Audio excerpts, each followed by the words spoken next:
Okay, wait. What if one of them eats something at 11 o'clock, but then he gets something stuck in his teeth? Yeah, like a caraway seed or a sesame seed. Whatever, right. And then after 12 o'clock, it comes out. Now, he didn't eat that after midnight. Yeah, that's Look, right. I didn't make the rules, okay? Rules. I don't believe this. Oh, wait a minute. What about this? What if they're eating in an airplane and they cross a time zone? I mean, it's always midnight somewhere.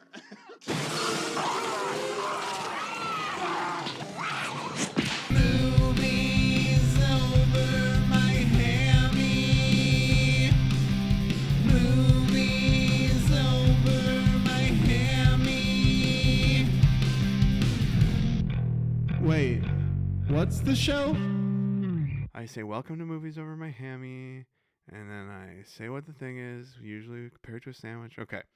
Hey, everybody. Welcome back to another episode of Movies Over My Hammy, the movie and food review podcast where we discuss a movie and its tangentially related or directly related media tie-in product item, usually a food. Hello, I'm Adam. What an accurate description of the show. I'm Andrew, the other one. The old double A, they call us. A&A. Double A. That's the good baseball, right? I gotta go to AA. Everyone says when they download their episode of Movies Over My Hammy Honestly, every Monday morning. As long as you're downloading it, I don't care what you fucking say. You know what I mean? Yeah. So every week we get together to talk about a movie or a TV show. And we try and find a way to also talk about food with it. And if there's not an immediate tie-in, we compare it to the movie, The Moons Over My Hammy sandwich at Denny's. But we don't have to do that this week, Andrew. No, because this week. A little hint for what we're doing.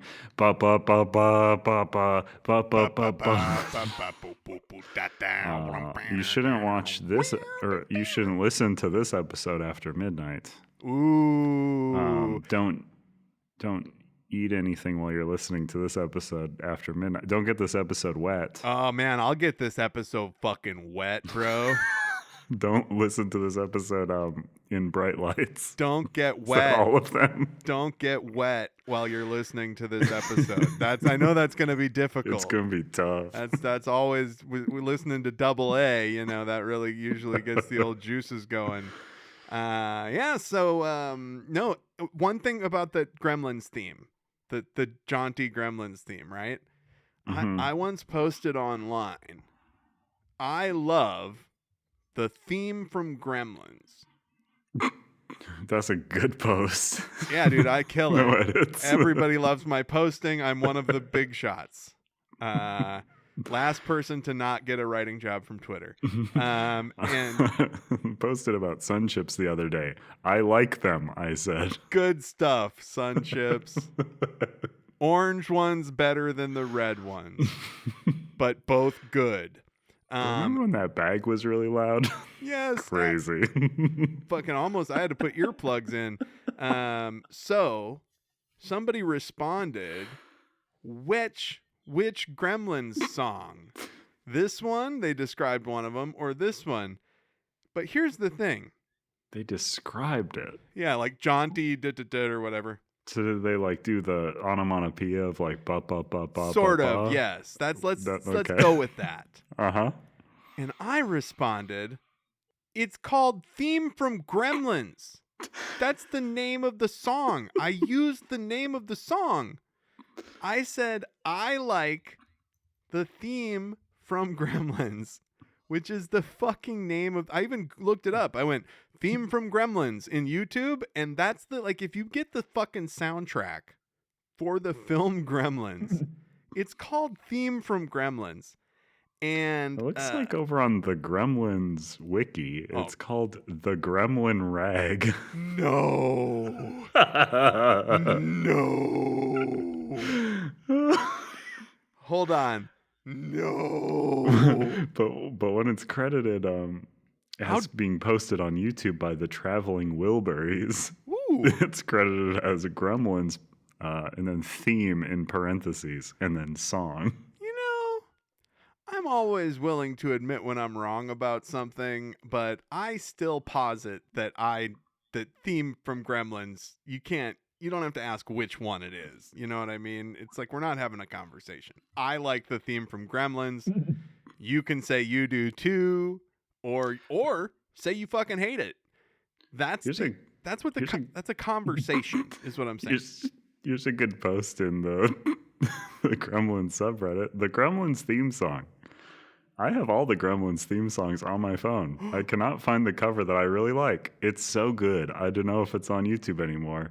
It had Stripe and Gizmo with a blue background with fog surrounding the scene. Any help is appreciated. Thanks. That blew out my mic. Well, this is a really, it had a Stripe really, and Gizmo. a really helpful reply. The cover, as in the covering of a song, or a thumbnail. Oh my God.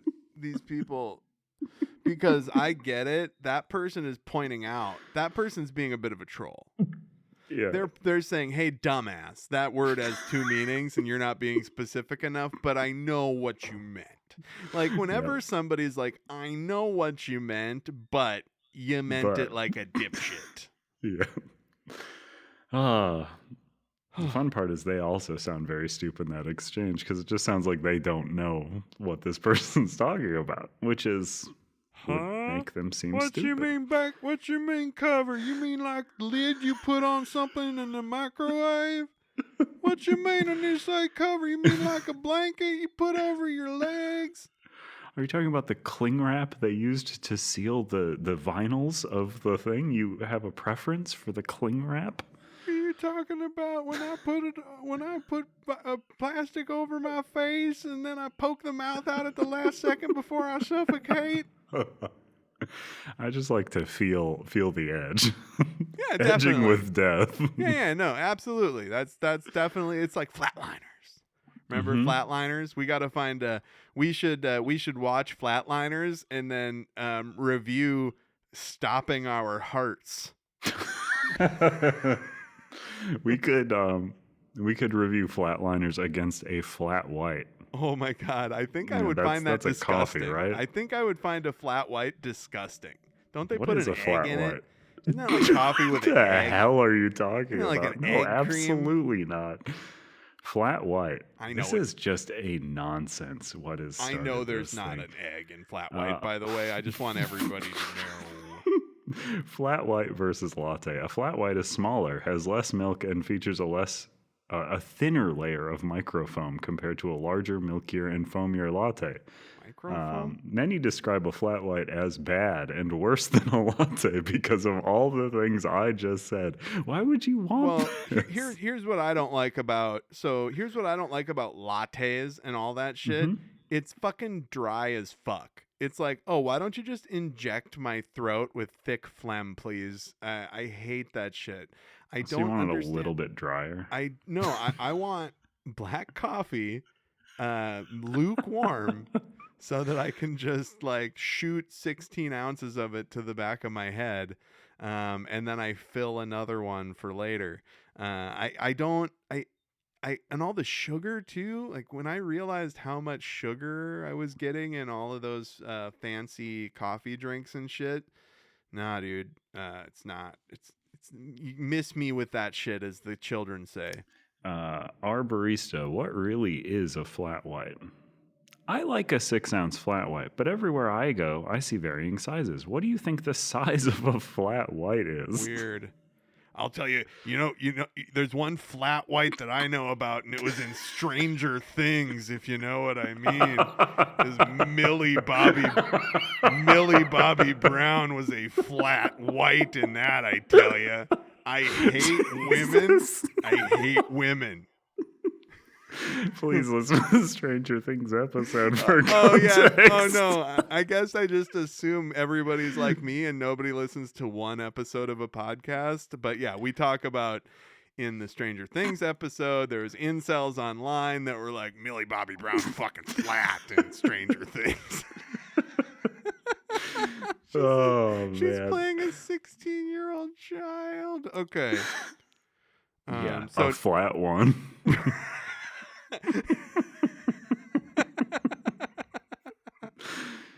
I'm just coming over from anime where it's just my like God. all the Oh, all dude, the yeah, children. and that's the other thing. You and I I mean, you more than me because you actually read the stuff like a true dork, and you have glasses. Oh, absolutely. Which we'll get Let me into adjust later. them real quick, and they'll turn white as I adjust them up my nose. I can't wait till we get to talking about the glasses joke in this movie that we're going to talk about.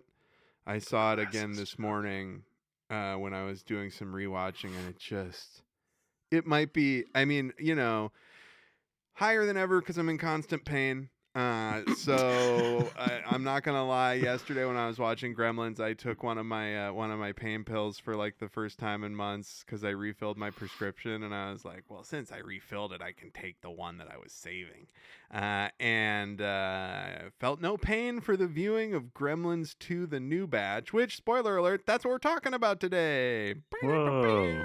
I guess we kind of just started talking about Gremlins. And then without any what a real- flat white is. And honestly, that's fucking good podcasting, man. We led up we're to it. We're riffing. riffing. We're doing the verbal dance that gets Just people call us going. Peter Riffin.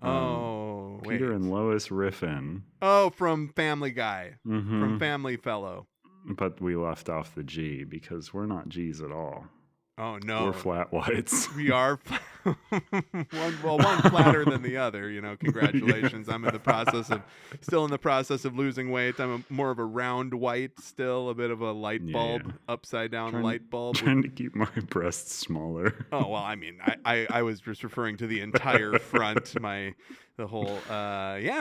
so we talk about food as well, though. And this. Oh, correct. No, hey, you thought up the format of the show. Mm-hmm. And I really think that we are going to talk about the movie in depth because this was a revelatory rewatch for me as an adult. I could not, I was really having, because I realized that I only remembered about 20% of the movie. And the 80% of the movie that I had forgotten is goddamn delightful. Like, oh my God. But yeah, it's a good one. The reason we're doing this is because serendipitously, when we were putting the podcast together initially, Jack in the Box was doing a Gremlins Midnight Meal. Yeah, and you may be asking yourself, why is a children's toy doing a meal at all? Well, let me tell you, it's actually a restaurant, not a toy. Oh, yeah. Oh, my God. So you thought that people would go up to a crank and think that a burger is going to pop out? I've heard there's a midnight meal, a Gremlins midnight meal in here. Let me just crank this go to my crank. child's toy in the other room. It's just a Harlequin. Well, maybe maybe there's a meal inside of the clown head. You turn the crank and it's like, and then that's good. Oh, and then a Mogwai pops out. Yeah, dude. Harlequin coated Mogwai. Or no, it would be a gremlin. It would be like the one that jumps out of the control panel when the guy's being facetious dork about the gremlin rules. Something I totally forgot about, where they're just like, hey, don't focus on the rules. The gremlins just fuck shit up. That's like, this movie just tells you to shut the fuck up the whole time. Like, this movie is basically just like, hey, shut your fucking brain off, dude. Look at what's going on. Listen to that spring sound effect.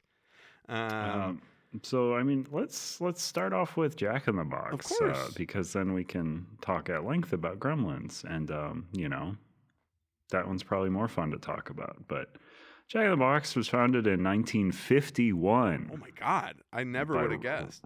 I know, by Robert O. Peterson. His name's not even Jack.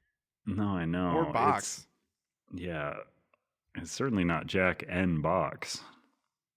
J and the B. An unfortunate name. J and the B. But he is he owned a bunch of restaurants, I guess. And he opened a restaurant chain called Topsy's Drive-In. Topsy's, that's the name of the elephant that fucking, that Thomas Edison shocked to death. Oh no, Thomas Edison, you monster. Well, did you see that episode of Bob's Burgers where they do a musical about that? You've probably Oh, maybe not. you've probably told me you haven't seen all of Bob's Burgers or something, and I forgot. There's roughly 900,000 Yes. episodes of Bob's And Burgers. again, you're so probably yeah. not a psychopath like me who has to watch 100% of everything he likes 30 times. But there's Well, it's crazy every time I get a service that has Bob's Burgers on it to watch, and I'm just like, how if like 400 more God, episodes you just come get out so since many the new last episodes all time? the time, dude. You're so lucky. I But they know. do a musical. Louise writes a musical about Thomas Edison killing an elephant with alternating current or whatever. Oh, and it's kind of like a love story between the elephant Yes, and Thomas. that's- well, Okay, that's yeah, I the- have seen that oh, one. God. Yep. That is What a because show. when I was commuting, when I had a long commute in LA for my first couple jobs, it was right when the Bob's Burgers, the first musical soundtrack, had been put up on all the streaming services. So I was just Sure. listening to those songs over and over again like a maniac.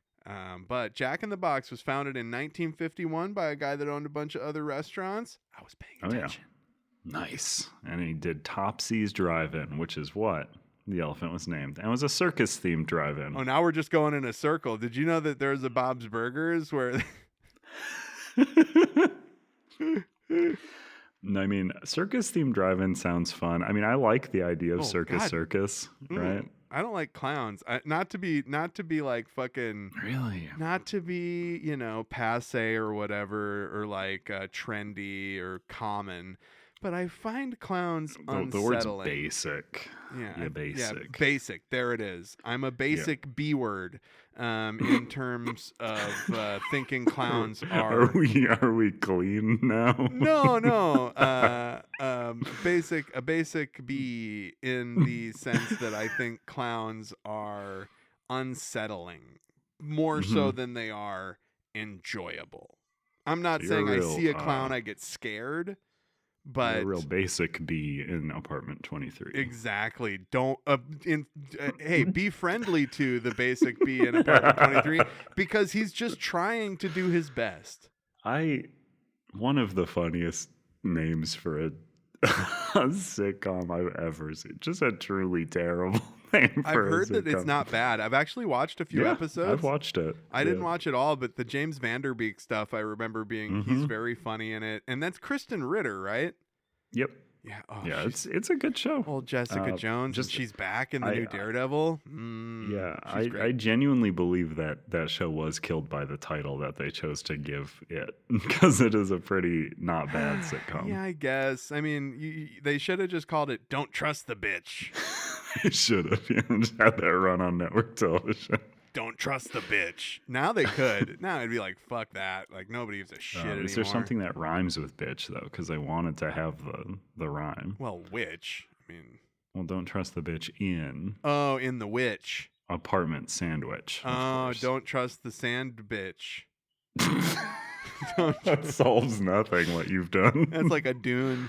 That's like if that was on Dune. What if it was like don't? Arrakis. You just said a B word, and I would just. Now you think that you have to be don't- clean? Don't trust the bitch in the sandwich shop. Oh, And there then she you go. works at like a Subway.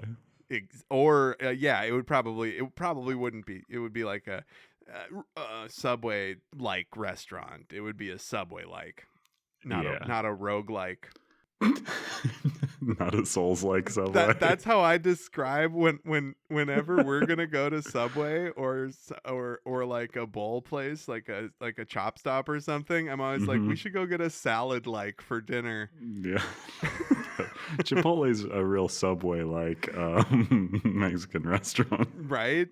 Speaking of Chipotle, we got to get there and get that Olympics menu before. Oh God, I that don't goes know. away. I think I might have to draw the line at the Olympics still. We don't have to watch the Olympics. We can watch Cool Running or Munich, Oh, Munich. There you go. or as I call it, Munch. Munch. He converted one of the Topsy's locations into a Jack in the Box. And he did this after purchasing the rights to the intercom ordering concept from a man called George Manos, who had put this into use for the first time in a chatterbox located in Anchorage, Alaska. What? So George Manos, the Hands of Fate, had put the first ever like drive-through ordering robot system, not robot because it's talking to a person, first speaker ordering in the test case was in a drive-through in Anchorage, Alaska, where there's which probably makes a one lot car. of sense now. There's one car. Yeah, but also you probably don't want to get out of your car to get your food, right? See, Andrew, that's why you're the production lead. That's why I on got the all glasses. This. You make you wear the glasses. You write the games. There you go. Yep, that's true. That's true. Dorks run the world, quite frankly. Like with that song, "Who Runs the World, Girls?" It's like actually dorks. Some of whom are girls because they've been getting into STEM in the last 20 years. Yeah. Oh man, I've never shown it to you, have I? There is a. I know that women have been in STEM for longer than 20 years. I just want to say that before Andrew says the next thing. There's a lot of famous. Sally Ride. No, it's pronounced Telluride, and that's a film festival, Adam. Come on. That's not a woman at all. That's an event. Okay, so what was I going to say? I was going to say, have you ever seen, there is an ad in which it's just a bunch of like young girls getting inspired to go into STEM, right? And it's just, this ad is so long, and it's just like girls who are just like, oh, I love science, and like they're seeing like inspirational sciencey things, and they're looking up to like women in science. And you're like, what is this? This ad surely has to be for like women in STEM, or like a college, or like some track. But it's like for beef, young girls. Beef. It's what's for dinner. It's crazy. It's so long, and it's so much build up. And then at the like as it's closing out, each of these girls is receiving a box as a gift. Okay. And you're like, okay. What's in the box? What's in the box? Exactly. So they open the box, and it is Lady Monopoly. Hold on. Like Monopoly, but there's little tits? I don't know what the difference is. It's like a pink box. Like it is the most like. That seems condescending. That seems like it's condescending towards the women in my life would not be Ms. impressed Monopoly. with that. Ms. Monopoly. Ms. Monopoly. Oh, I do not Ms. like Monopoly. that at all. I'm not a fan. So that was the whole ad. It was just really trying to take advantage of the fact that women are like underrepresented in certain fields, I guess. And so they're writing that by. Here's the fun thing. You know what the variation of the gameplay is? Oh my God! You have a period. Money bonuses are provided to female players. Women get $1,900 at the start of the game and receive $240 salary when pass and go, whereas men start with $1,500 and receive $200 every time they pass. Oh man! So we do not want to read a Reddit thread about that. Like the Bible. Oh my God! This is. I've never actually looked into this. I just thought the ad was super condescending. I did not think that they actually changed other stuff, because the chance and community chest cards are also provide different payouts based on gender. Wait a second. So, is this actually like Milton Bradley, like branded Lady Monopoly, or is it a knockoff? Well, Hasbro makes Monopoly. Oh my God! Is it is it Hasbro? It is Hasbro. What the hell, dude? The buyable properties are replaced with inventions representing technology women created or contributed to, including Wi-Fi, modern shapewear by Spanx founder Sarah Blakely. Hold the fucking phone, dude. You chocolate couldn't chip cookies invented. You couldn't You couldn't find. I you invented couldn't find. chocolate Hold on. chip cookies. I'm sorry. You couldn't find 4 women that are super famous and known for creating something without going to Spanx? Like you couldn't have found there's not a modern shapewear. You couldn't do Marie Curie. Like you find No, a bunch her of story atoms. is tragic. Well, yeah, but still much more important than like. No offense. I mean, I understand that shapewear does have its place. It is important in society. But I come understand on. too that like they have to probably do contributed to because women probably invented a lot of things that they just don't get credit for because that's Of course, the bad world we live in. Exactly. Like that Big Eyes. Remember that Tim Burton movie, Yeah. Big Eyes? Yeah, that one I never saw. Yeah, I never saw that. It looked boring as fuck. But it's very funny to be like also really appealing to women in STEM in your ad, and then you're like, we're featuring the ladies who helped invent Wi-Fi, shapewear. You're already lost on shapewear. Yeah. And chocolate chip cookies. And then chocolate chip cookies. That's basically like the inventor of the mat that you can put down in the kitchen so that your feet don't get bruised when you're working domestically all the time. Yeah. It's a good invention. Let me share the image of the box with you in the I don't know, this is gonna be a web P. That's terrible. Never mind. You can look it up on your own. The pieces, tokens are replaced with new ones. A notebook and pen, a jet, a glass, a watch, a barbell, and Ms. Monopoly's white hat. And why I wanted to show Monopoly, you, of course. Okay, yes, the why I Monopoly wanted lady, to- not the why I Monopoly wanted to guy. show you an image of the box. Ms. Monopoly is not wearing a hat. Oh, so they make a hat for her, but she doesn't have one in the because she can't wear a hat because hats are man coded, and B you can't show her hair. I'm assuming she has lady hair. She does. Why isn't one of the pieces lady hair? She does have lady hair. Why isn't it like on a Lego character? She doesn't have that classic men's hair. You know how on a Lego character they have hair that you can put on and off? They should have had like a little bronze hair, like a bob or like some bangs. The game replaces Rich Uncle Pennybags, the mascot on most Monopoly versions, Wait. with a young. Hold on. What? Who does it replace, Andrew? Did you not know? No, that what? the Excuse me? What am I Rich learning Uncle- at 43 years old? Rich Uncle Pennybags. The Monopoly not- guy. That's the Monopoly guy's official name? Did you not know his name? I thought his name was Monopoly Guy because of Ace Ventura 2. Oh no, yeah. I mean, he's had a lot of names, so it's fine. That's fine. Mr. Monopoly is kind of his known one. Wow. But he's also known as the Monopoly Man, Rich Uncle Pennybags, Milburn Pennybags, or the Monopoly Guy. I prefer the latter.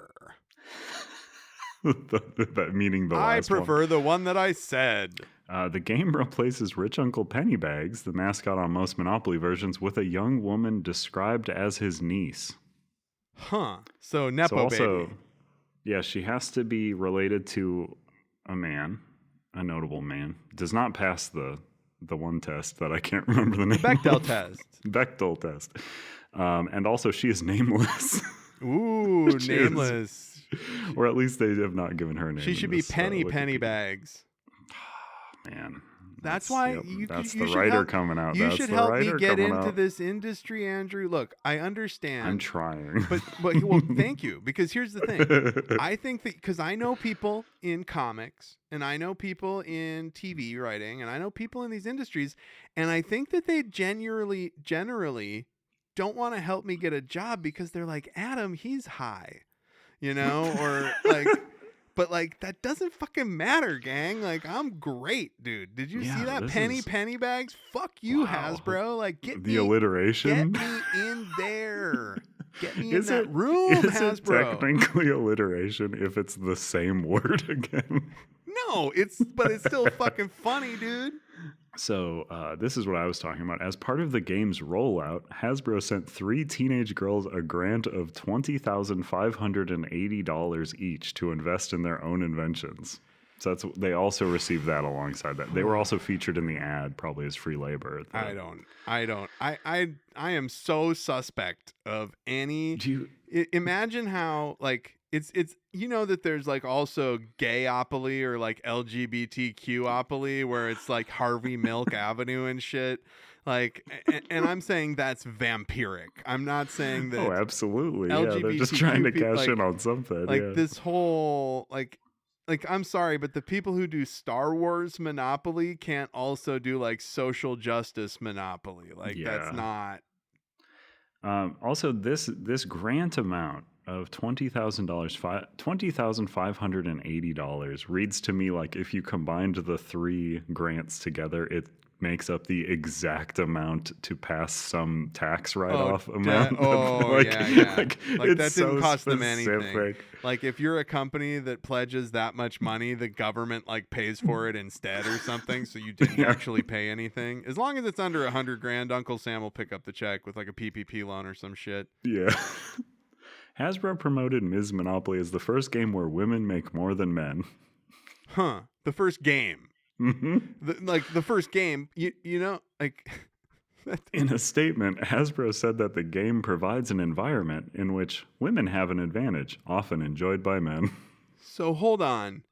You know, do you remember and this is a podcast about Gremlins and Jack in the Box, but do you We have been thoroughly do derailed. you remember the John Travolta movie where it was like, what if black people were the majority and white No, what? What was it called? It was called like White. Oh my God.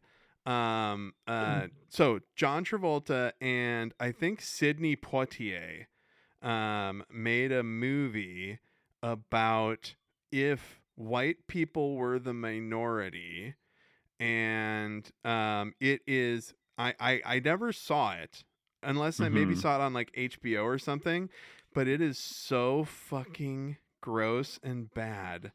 And he was in, I'm going through John Travolta's filmography. He was in the Punisher movie. While you're looking that up, let me tackle a few other changes. There are no houses, and instead of hotels, there are headquarters. Wow. Because you're doing inventions like chocolate chip cookies and stuff. How do you sell? Oh, I'm looking at the game board now. Okay. Oh, it looks very bad. So our brown properties, which we of course know are the cheap ones, are retractable dog leash and acupressure tool. Whoa. Oh, also there's no railroads. It's ride shares. Oh, Because God. women can't own railroads. Can you just- They can only do ride share Can companies.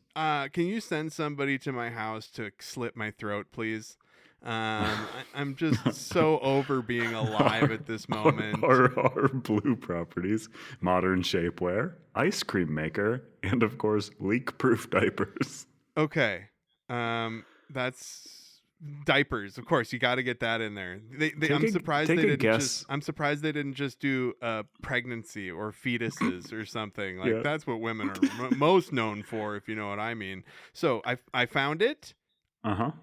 First off, I want you to know that I was panicking for a second as I was going through John Travolta's filmography on IMDb, because I thought I got to the end and I didn't see this movie I was talking about. And I was like, did I just make up this fucking movie in my head? But I hadn't scrolled far enough. I thought I was at the bottom, but I wasn't. It's called White Man's Burden. Oh, no. It's called White Man's Burden, and it's starring John Travolta and Harry Belafonte, not Sidney Poitier.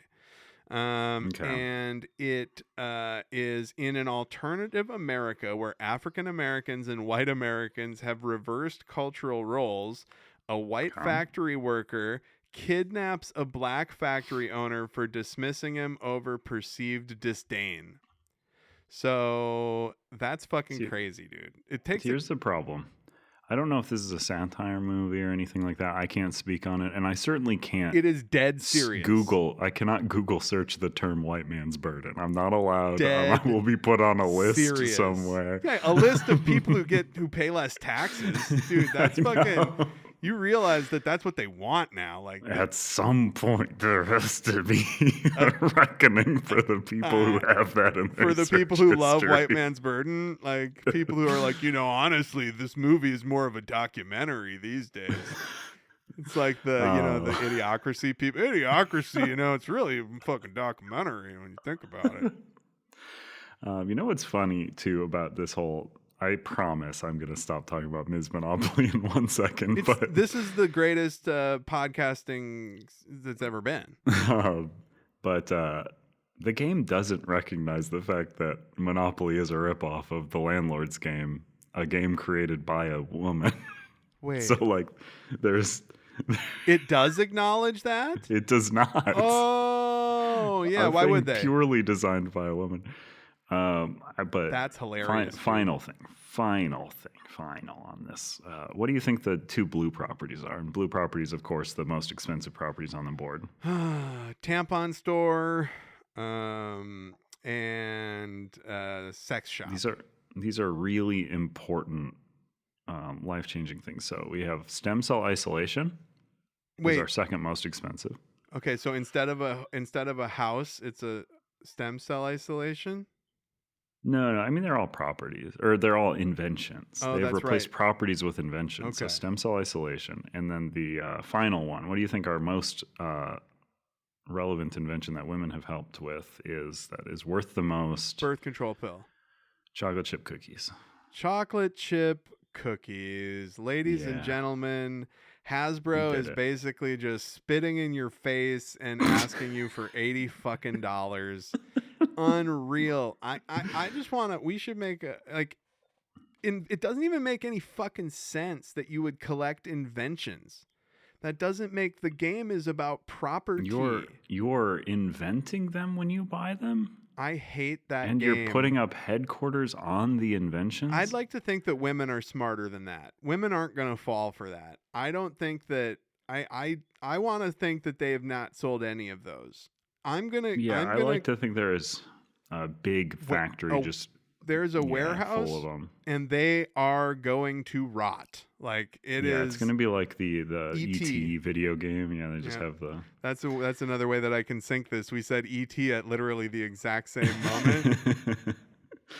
moment. Eric Thurm, the author of Avidly Reads: board games, said the game created a surface level fantasy world where women succeed simply because of their gender. That's great. So I thought that you were going to get back to talking about Jack in the Box because you had said one last thing, and then you now we are a podcast about board games, which is fine. You're in the industry. I don't want to dox you, but so sure. Let's find some other incel reviews of the Lady Monopoly. Well, here's some women. Madeline Kearns of National Review called it patronizing pointlessness. Oh, I love it. Thank you, Madeline Kearns. Queens College's philosophy department head Christine Spinowich said it was unhelpful to portray women as needing special advantages. That's right. That's right. That's right, B word. You got it. Yeah, here's the thing. Monopoly at its core is perfectly a perfect thing of equality because everyone has the same amount. So and that's just roll of dice is that's the what I thing. was going to say earlier when you read the description. Like, it's the first game where women can get ahead. It's like, no, women can get ahead in the original Monopoly too. They just have to get the pass go the most times, or however. I don't know how you win Monopoly, but I assume it's you pass go a dozen times. You bankrupt every other player. Ugh. It is a slow bleed out game. That's so negative. Jennifer Borda, an associate professor specializing in feminist studies at the University of New Hampshire, suggested that it would be more suitable if male players instead face challenges women face in the workplace. Like they just kick you in the dick, or they grab your butt. Like I was gonna say, there's a pile of sexual harassment cards, and then you have to oh my gosh, roll a die, and if you roll a 6, you get believed, I'm and so if you roll 1 through uncomfortable. 5, you're fired instead. I was talking over you, so I want to hit your joke. Andrew I- said I- if you roll a it's 6, not a joke. if you roll a It's 6, sad. if you roll a 6, people believe you. If you roll a 1 through 5, they do not. Oh, you get fired, was what I said. Not only do they You not are believe punished, you, you yeah. get fired and you never get a job in that industry again. You have to go back to college to learn how to do something new. Yeah. I mean, it's such a boneheaded release. It's so silly. I don't know. But this is not the Mrs. Monopoly podcast. In fact, we're talking about Jack in the Box, an exceptional restaurant created by an exceptional man. Well, I don't know. So that's the other thing. Like, I know about McDonald's being evil, and I know about all the other evil companies. I'm not going to look into Jack in the Box right now because occasionally it's good. I don't even eat there that often. Well, I'll give you some stuff. Jack in the Box restaurant was conceived as a modern food machine. What? That was the quotes. conceived as a modern food machine. I am the food Motron, Jack in the Box. You will turn my crank. I will stuff a double McChicken style sandwich in your gullet. Original designs had a giant clown projected from the roof, and a smaller clown head sat atop the intercom where a sign said, "Pull forward, Jack will speak to you." Quick service made the new location very popular, and soon all of Imagine how bad the first drive-through microphone was. Not to be like a hack stand-up, but you pull up and it's like, "Oh, this is Jack. Oh, it'd be terrible. Also guaranteed, like, the person on the receiving end has to push like a apartment style button. Oh, definitely. Yeah. And it's far away from there where they can pull the car. Yeah, they have to up. get out of their car to do it. Quick service made it popular, and then all the locations turned into Jack in the Boxes and got the intercoms. But Peterson sold the restaurant chain to Ralston Purina. Ooh, wait. Ralston, the dog food company? Ralston Purina, the dog food company.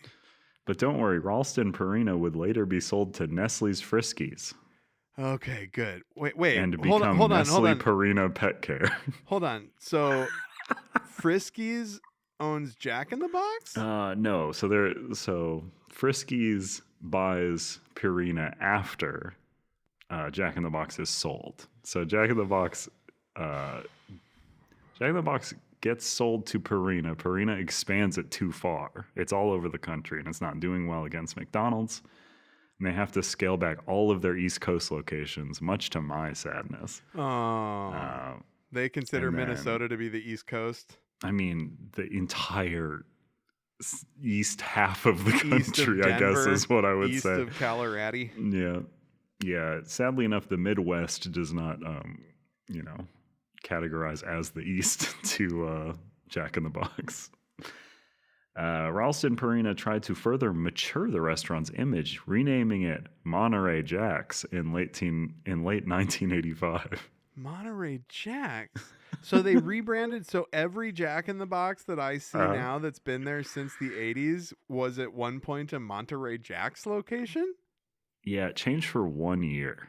Oh my God. I bet the sign changed it makers back. and all the people who make signs were like, fuck yeah, dude, we just made these Monterey Jack signs. Oh, we just got a huge contract with them, and now they're coming right back.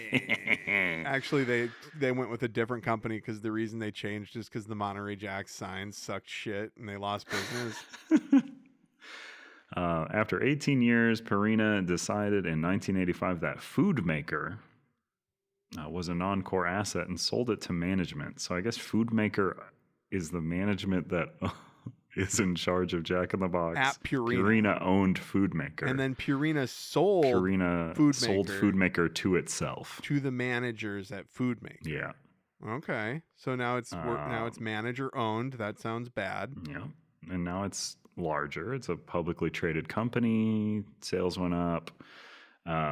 And then I just have a few other details. They briefly tried to launch a line of fast casual restaurants called JBX Grill. Oh my God. Are you going to hey, where should we get dinner tonight, boo? I was thinking we hit that JBX Grill up, dog. Oh yeah. And then they changed those all back to Jack in the Box locations. I also don't think you could really change like an Applebee's into a McDonald's. Like fast casual. That's not how it is works. like, they have different ovens. Yeah, they're very different, like location spaces too. Like one's way more seating forward than the other. I feel like the taco is their most popular menu item, which I thought was interesting. Still? Oh, or at least it was as of like 2017. Those tacos are bad. Like they're. I love their tacos. I get them sometimes. They're nasty. But they're so like good. So they're good in the sense that they're like, what if a mini taco from a gas station was a full size taco? Was a macro taco. Yeah, it's a macro taco. That's exactly what it is. I think that I've just gotten too many that I literally couldn't chew through. Because they were too fucking like not hard, but just too chewy, dense or something. I don't know. Yeah. I'm sorry. I've got Gremlins 2, the new batch on the screen, and Gizmo just lifted his cute little face up out of the toolbox. Oh, the face stuff. One last. Here's one that we missed it. If we were a podcast back in February of 2023, we could have tried out Mint Mobile and Jack in the Box because they paired up. With Ryan A minty Reynolds version of the classic Oreo shake was created entitled the Mint Mobile Shake to promote the mobile virtual network operator. That was owned by Ryan Reynolds for about a day. Ryan Reynolds bought Mint Mobile, and then like 2 years later, after doing all those ads and shit, he sold it for $1 billion. Like, is he not still the owner? He's still in every single ad. Yeah, for he's mobile. still involved in the company, and he's still the spokesperson for it. But he owned it for a brief amount of time and flipped it for a massive fucking profit. It's so funny. Like, I tend to agree with Chris from Guys. I'm not super stoked. I liked Ryan Reynolds back in the Two Guys and a Girl in a Pizza Place days. And yes, it is funny when Deadpool swears. Like I was just thinking about what but only when he swears. Pretty much, honestly, you show me a Deadpool joke that's not a swear or chopping a head off or something. There ain't one. Yeah. So we could have done a Mint Mobile. We could have got a cell phone plan for the show. Yeah, let me tell you, that's the cell phone plan I'm on. It's fine. Oh, you're a Mint Mobile guy? Yeah, it's like $100 a year for everything I need. Wait, what do you get on that? You got unlimited data? I don't have unlimited. I have like 5 gigs a month or something. Oh, Jesus, I can't. 5 gigs a month, that's like zero data to me. If I paid, how often do I use data out and about? If I paid, I believe it's $300 a year. Okay. Or $280 or something. I can have unlimited everything. Oh man, I would do that. We pay for 2 lines. We pay like $200 a month at Verizon for unlimited everything. That's what I'm telling you. As long as you have a phone, that's the thing. You ain't gonna get a phone if you go to Mint. You just bring a phone. Yeah. And you're good. But I always buy my phones just loose, anyways. You are hilarious, dude. You are such a goofball. I love it. Mm-hmm. You do things in such a... My preferred phone brand? One you've never heard of, I'm sure. Oh, it's a Sansui. You got the Sansui because you read about which ones I got do the OnePlus, baby. Is that the one that's like, it's just a square? It's just like a little brick? No, it's a regular smartphone. It just doesn't come with any bloatware. Yeah. Like you're able to it doesn't come with Facebook or like whatever. Yeah, so I was sick of having a phone where you could not remove... But I had Androids and I could not take Facebook off of them. But what's this one? It runs on Android software. Oh, okay. It's an Android. I can take Facebook off my phone. I have an iPhone and I can just take Facebook off it. But there's other stuff on iPhones that you can't take off. Yeah, I just don't look at that stuff. I just don't have an iPhone. I just don't look at that stuff. I might get an iPhone. Who knows? I need to replace this one soon. I've had it for. I like when the logo on my 6 years, phone matches the one on my computer. I think that's like that's what I like about it. I like when the little thing on the back, and I even got. That's why I got a black computer because I had a black phone. Oh my god, it's not a joke. I thought you were joking. No, I mean I'm like half joking. It worked out that it looks cool and they look good together, but like that's not why I did it. But yeah, that's what I just like when they're the same. 2 last fun things about Jack in the Box, the restaurant, before we leave and talk about not Jack in the Box for a bit. In 1981, horse meat labeled as beef was discovered at a food maker plant that supplied hamburger and taco meat to Jack in the Box. The meat was originally from Pro-Freeze of Australia, and during their checks on locations, the food inspectors discovered other shipments destined for the United States, which included kangaroo meat. What? It's another Bob's Burgers intersection. The first ever Bob's Burgers is they serve horses, don't they? That's the thing. Other countries eat horses.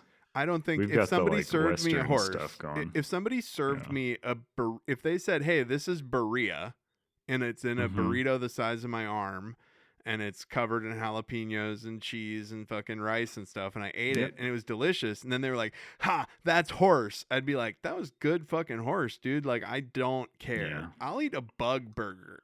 Like, Yeah, I'll eat, like, I you don't know care, how as long as it tastes good. you know how in the future I we're mean, all don't serve me people, please. But like well. anything else, and I'll probably be like. Well, look, Also, don't there's serve like, me endangered wanimals, what's please. the circumstance? Like, did that person say they want me to eat them? Is that their dying wish? Because I'm not. I'd say no, thank you. I'll pass. I'm a big dying wish guy. In the moment, I'll be like, yeah, of course. And then their lawyer is just like standing. I was like, well, let's have him leave the room before I answer. No, you get so if you eat them and spend a night in a haunted house, you get to inherit all of their money. Oh, but then I'm going to be haunted by them because I ate their meat in the haunted house. That's what they wanted. They wanted to possess me so that they could continue to live. This is a script. This is a script. We got to pause. Okay, so we're going to pause the recording. We're going to just knock out the beats for that. TM. We're just not going to knock out an outline quick. And we're back. Send a copy of this podcast to yourself, so then it's copyrighted. I actually have it because Zoom sends it to me. To your post box, so you have to Oh put it yeah, on that's a hard right. drive. The old and mail it to hack. ourselves. The old copyright hack. In 1993, last bit about Jack in the Box I have researched here. Jack in the Box suffered a major corporate crisis involving E. coli. I don't know if you know about this one. Corporate Four crisis. children died. Oh, I was gonna make a bunch of jokks about how E. coli makes you shit, and then you explained how they shit to death. Not okay. 600 were reported sick after eating undercooked patties contaminated with fecal material containing the bacteria at a location in Tacoma, Washington. Well, that's far away from Los Angeles. That's true. I know they have also undergone like a lot of change in their corporate structure to make sure this doesn't happen again, because it's one of the bigger Yeah, you don't want to tragedies kill in, people with your food. There's a funny joke about that in Gremlins 2 where Christopher Lee is like, if they get out and kill 3 or 4 children, it would be terrible publicity. Yep. So that's Jack in the Box. Jack in the Box made the Gremlins Midnight Meal. Hell yeah, and I ate it twice. Oh, I ate it none times. I know, sorry. Like we said, no Jack in the Box out here. Really? There's one in Chicago, I guess. Yeah, you'd have to take a train. Yeah, based on the you could the spend a Facebook night in Madison on postings, the way. Someone said, let's see. Because Jack in the Box did a post saying, Gremlins Meal is everywhere. And someone said, not everywhere. Jack in the Box, why is Chicagoland never included in these specials? Such a letdown after being excited to have you in the area. Well, it's because Chicago is super organized crimey. Yeah. They probably keep all of the IP out. You got to do another Scarface burger Gremlins, for us. Yeah, Joe Dante. Joe Dante wasn't willing to pay grease the old wheels. He had to grease that old Joe Dante. Yeah, let's get another Goodfellas tomato spaghetti meal, Jack in the Box. Let's get one of those. Oh, that's another way to go with it. You slice them with the razor blades. Yeah, we'll do a Godfather midnight menu where they just shoot you in the neck. Yeah, you gotta appeal to us. Remember Let's do an Irishman. Remember in The Godfather when that guy gets shot right in the fucking neck, like right in the middle of his throat in the restaurant? He's like, that's like one of the best gunshot fucking special effects, dude. Godfather's good. It's a good movie. I know it's a hot take, but I'm not a chode about it. Good. I think Godfather's a good movie, but it's also like there's other good movies. It's not my personality. So the Midnight Menu. Well, it is mine. So what came in that? I believe, and correct me if I'm wrong. Again, I didn't eat it. Onion rings. Yep. Check. Yep. Chicken strips. Or a sandwich, but yes. Okay. Curly fries. Yes. Oh, yes. That's a big yes. That's one of the reasons to go to Jack in the Box is because Carl's Jr. out here does not have the curly fries that Hardee's has. And then taco. Yes, got that. Oh, and a midnight sauce, whatever the hell that means. The midnight sauce is what sells it. Oh, and of course the air freshener. Oh, I forgot it comes with an air freshener. And I love the fact that it's so and we're probably going to talk about how, this Gremlins movie, and that's the other thing. I assumed that this was also a Christmas movie, like the first one was. When I don't know why in my brain I had it as it was Christmas again. But the fact that it wasn't Christmas and that Phoebe Cates tries to tell a disturbing story about President's Day instead, or like, holy and they're like, fucking "Shut up, shit, lady." dude. Like this, like, I don't know. Sometimes movies that are way meta are bad, but they killed it. So the sauce is very good. Yeah, what is the sauce like? It's so much like the Cat's Eye sauce. It's very funny to me. Oh, that like a Korean barbecue sort of thing. No, yeah, yeah. It's like a God, it's like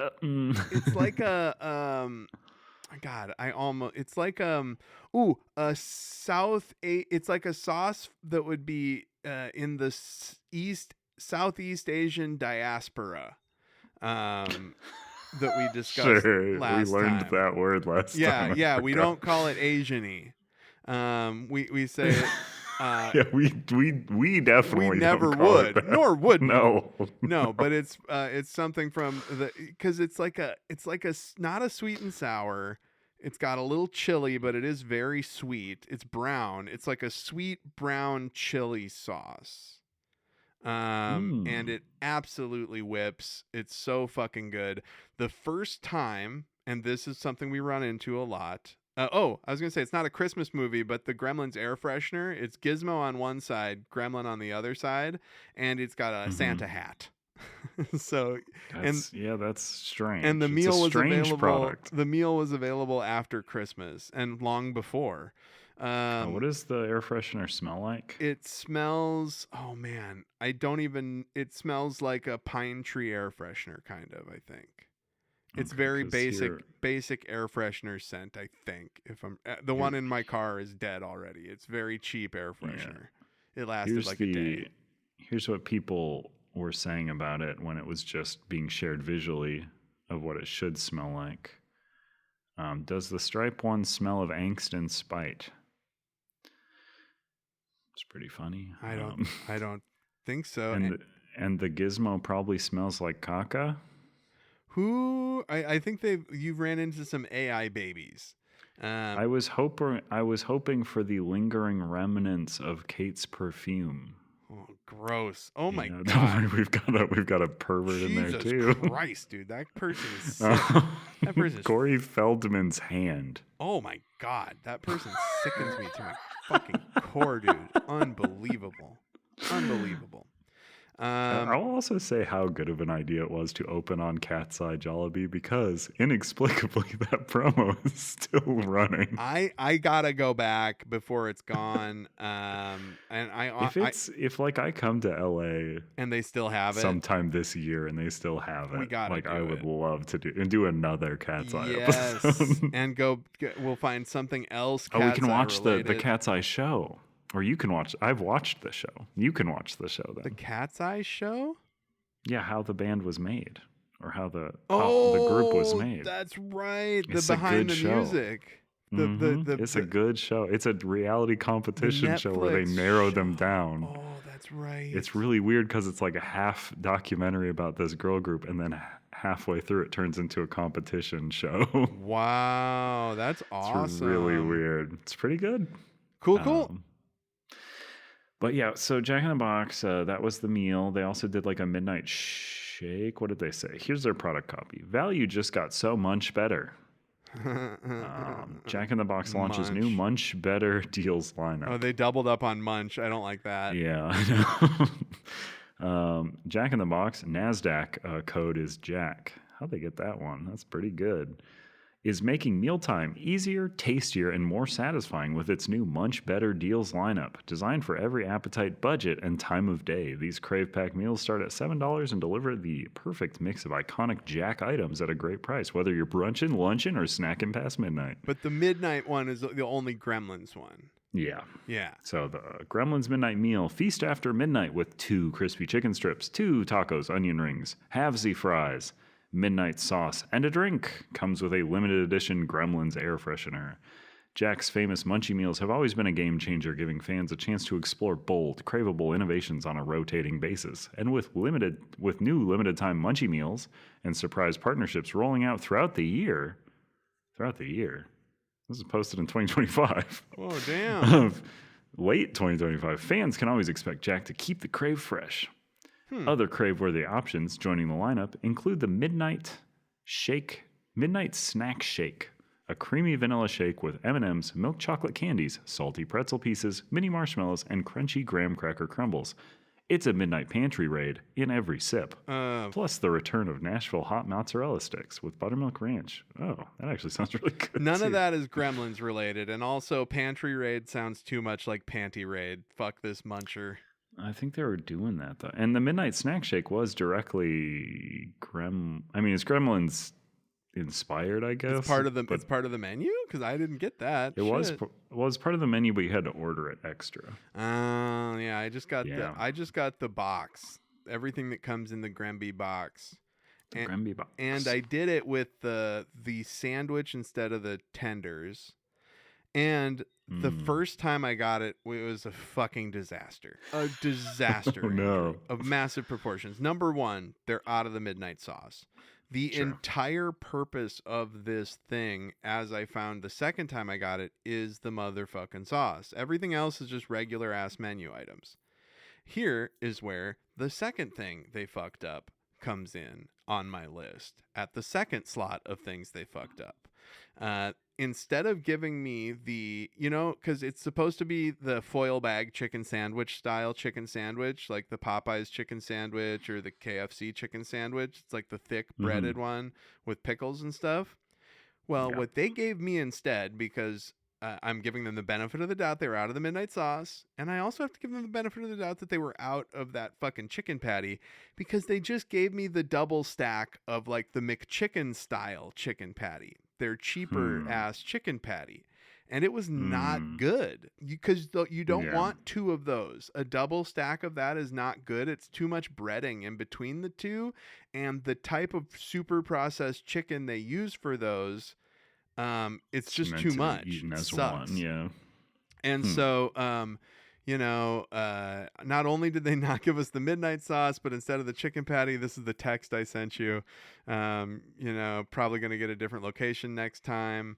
And I'm one of those Reddit guys now in my head. The onion rings were crispy, not soggy, good stuff. The chicken tender, good, not great. And the chicken sandwich was fucking a tragedy. And the tacos were the usual full-size mini taco with a cheese square. And they also gave me a regular Coke instead of a Diet Coke. So that's like I am off the wagon and in hell, because I had to drink regular soda as a fat person who's trying to not do that anymore. The second attempt was better. The sauce is good as hell. I got two tiny chicken tender strips. They were cartoonishly small, but that's okay. I'm not worried about it. And then the crust on the sandwich was like a little hard, but at least it was the correct sandwich. And the sauce also has like a little curry flavor I found in there somewhere. Interesting. A little curry. So, my approximation of this, you had wanted me to go to Hardee's, saying it was the closest approximation in your mind of what this meal was. To go into Hardee's territory, I would have to go through, the government-sponsored murderers who are now roving my streets. Yes. So I did not do that. I will say that we've known about this for a while, but yes, you can blame ICE now and murderers. I will blame them. That's right. But I have gotten chicken strips from the grocery store. Ooh. I got onion rings from the grocery store. Yeah. I got mini tacos from a different grocery store. Fuck yeah. And also fries. And also fries. And then I don't know. I just smelled some stuff for an air freshener, I guess. I don't think I did. Hey, you ever? That's okay. I'll handle the to my taste and all that shit at the end. That's fine. But you got it. Like, you got the experience of eating all of that fried shit at the same time. Yeah. No curly fries, but that's okay. I'll also say, like, your insistence on Hardee's, which I applaud it. They don't have any of this shit, man. They don't have. Wait, they don't have They chicken don't strips. have any of this. They have chicken strips. End of list. They don't have like, I onion mean, they have rings? chicken strips and fries. I don't actually even know if they have onion rings. Dude, they have onion rings, chicken strips, curly fries, and They certainly don't got tacos. Carl's that is. Jr. has a fucking taco exactly. That's what I thought. Like I was just there. We go. Yeah, they got. Oh, they have crispy curls trademark. What the Yeah, hell is a crispy curl? those are the bomb, dude. That's why you go to fucking Hardee's instead Okay, of that other is places. Okay, that is a curly fry. They don't have onion rings. It don't look like. Wow, That's so crazy. that's just another difference between. So I'm sorry that I almost led you astray there. I'd have felt Hash so browns. bad if you got bonked on the head by ice, on your way back from going to a Hardee's and they didn't even have half the shit I said they would. So man, I'm glad you Google stuff. Yeah, like God forbid I try to help a person up off the street and just Oh, and then get murked. murdered for it, and then get shot in Yep. the back 10 times. But I was probably being a terrorist when I did it. Oh, so, dude, whatever. I mean, really, Oh, my God. if you were to if somebody said, "Hey, I just experienced terrorist behavior," I would say, Mhm. "What did you help somebody up that had been knocked down by the state?" Because that's what terrorists Probably do. should not have. Yeah. You can't ever help someone in distress. It's such a fuck. Yeah, Andrew's in Minneapolis. I'm so glad that you were able to record. So much rage. It's just because I'm sure what we're seeing on the news is like 1/10 of how fucked up it is. You see Yeah, ice people dude. on every corner, I would imagine. I think the posts that I'm seeing online are probably closer to reality as to what's really happening. Yeah, but it's okay. They also like to downplay how much we hate it. 'Cause Right? Like, no, I went to you a don't feel protest safer? with 50,000 plus people, and there's not a bit of coverage about Oh, it. that was the other thing. Was it you that I was Crazy. joking around with, where the headlines were like dozens of people come out in Minneapolis in the freezing weather, yeah, and then the- it shows a the- picture of 50,000 people. Yeah. You're like, yeah, I mean, I guess technically that is dozens, Yeah, but dozens to like the I- thousandth. I like- honestly think that I saw one that said hundreds. Yeah. And it's just like, go puke blood, you fucking losers. Yeah, I loved. I think the Fox. I was just like looking up the thing online. It was just like, what was it like?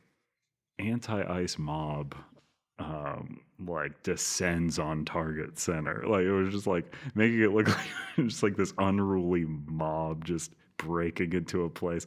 I had to go through a security check to get into Target Center to hear speeches. Like you had to go through a metal detector. Oh, yeah, Like, you went to the thing. yeah. Oh, man. Now I'm probably on a list. Oh, dude, that's the other thing. Like, somebody told me that. Somebody said, you end up on a list. And I was just like, dude, I'm on that fucking list. Like, dude, if you, all the government It's would just have like, to do do you is... know what happens once they get through that list? Just- You're now on the yeah, list. just That's look how at- it works. we're all on the list because we have a Yes. driver's license. Like, you're on the list because Yeah, you as pay long as you- taxes. yeah. But if there's a list of people who say shitty stuff about the government, I promise you I'm on it already. Because on Blue Sky, I talk about how I say everything I can without getting banned, basically. But that is, yep, that's what I ate, and why I did not eat the other. I mean, I could not have eaten the other thing. Do you is have the an other air part, I fryer? guess. I do. Yeah. Is that how you cooked all the stuff? I'll double up sometimes. I'll oven half of it and air fry the other half because certain things I've eaten before, and I know the return on investment of air fryer versus non is Yeah. non-exist. Like the chicken strips are just gonna mess up my air fryer, and they're not gonna taste better. You're right. Yes, particularly with chicken strips and stuff. Yeah, and that does get in the intake valve of the air fryer for sure. Especially since where I get my chicken strips, I'll go for the spicy ones, which have Ooh. like an orange coating, and it's very good. But if you put that in the air fryer, that is going to pour grease all over in the bottom. And like so, are they buffalo flavor, or is it just they're hot? they're just spicier. Yeah. They just have a general heat. Probably some sort of cayenne pepper blend in the breading.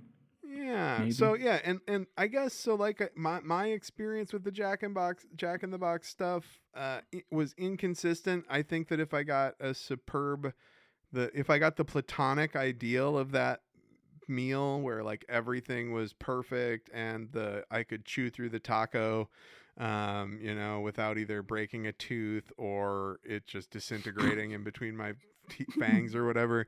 Yeah.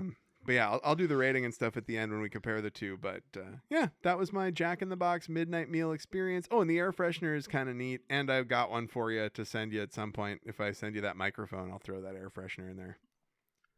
Ooh, give me a jibby. I want one of them jibbies. What's a I want one of jibby? them- Those are their little like Labubu's that they did for Jack in the Box. Oh, I never did that. I'm sorry I that think- I didn't. I thought that it was pretty cool that I Their was going to send you the damn air freshener. jibby.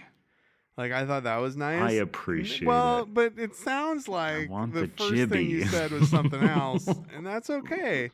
And now we're talking about a movie, which is what we do. We talk about food, then we talk about Yeah.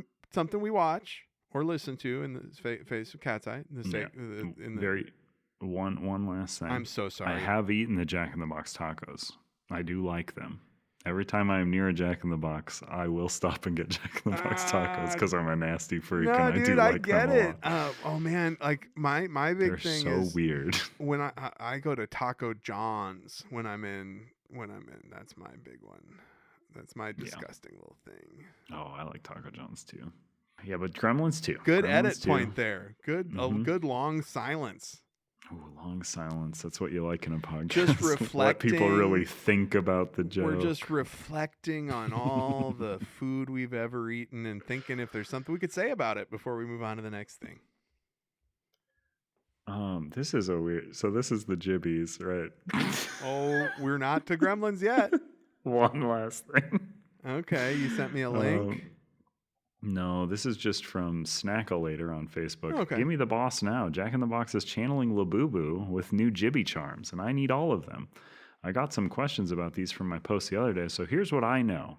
You can get one jibby figure with each Chicken Supreme Munchie meal that is set to drop in early January, likely January 6th.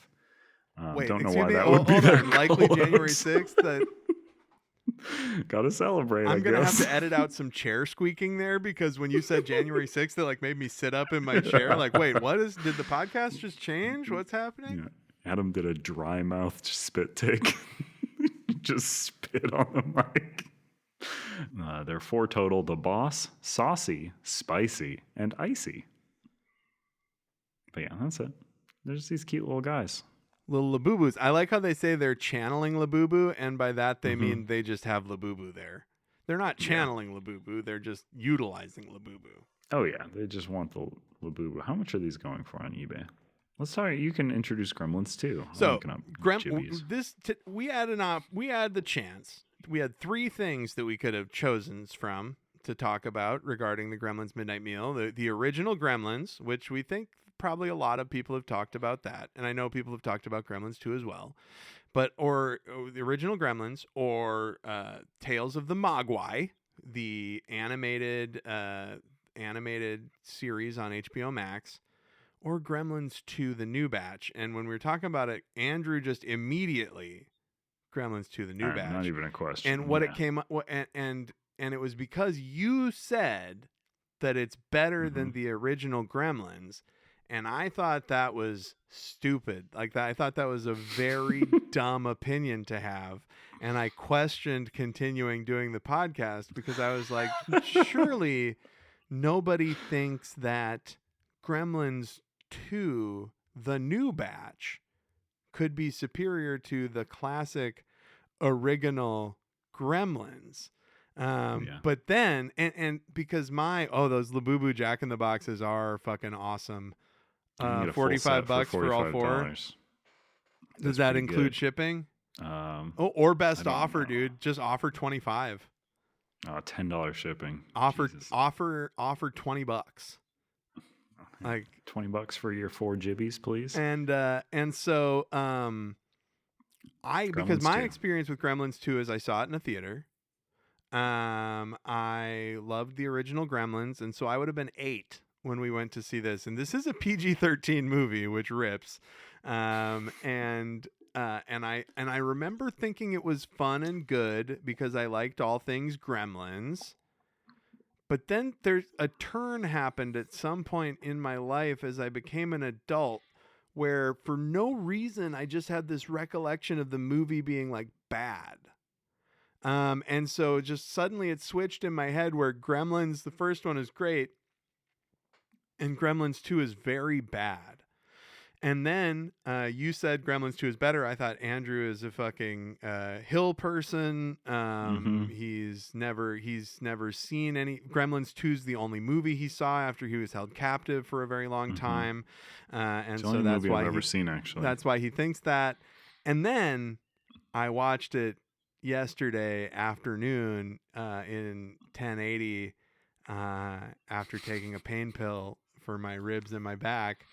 And it was incredible. I was 100% blown away. I knew that it was like a meta movie, right?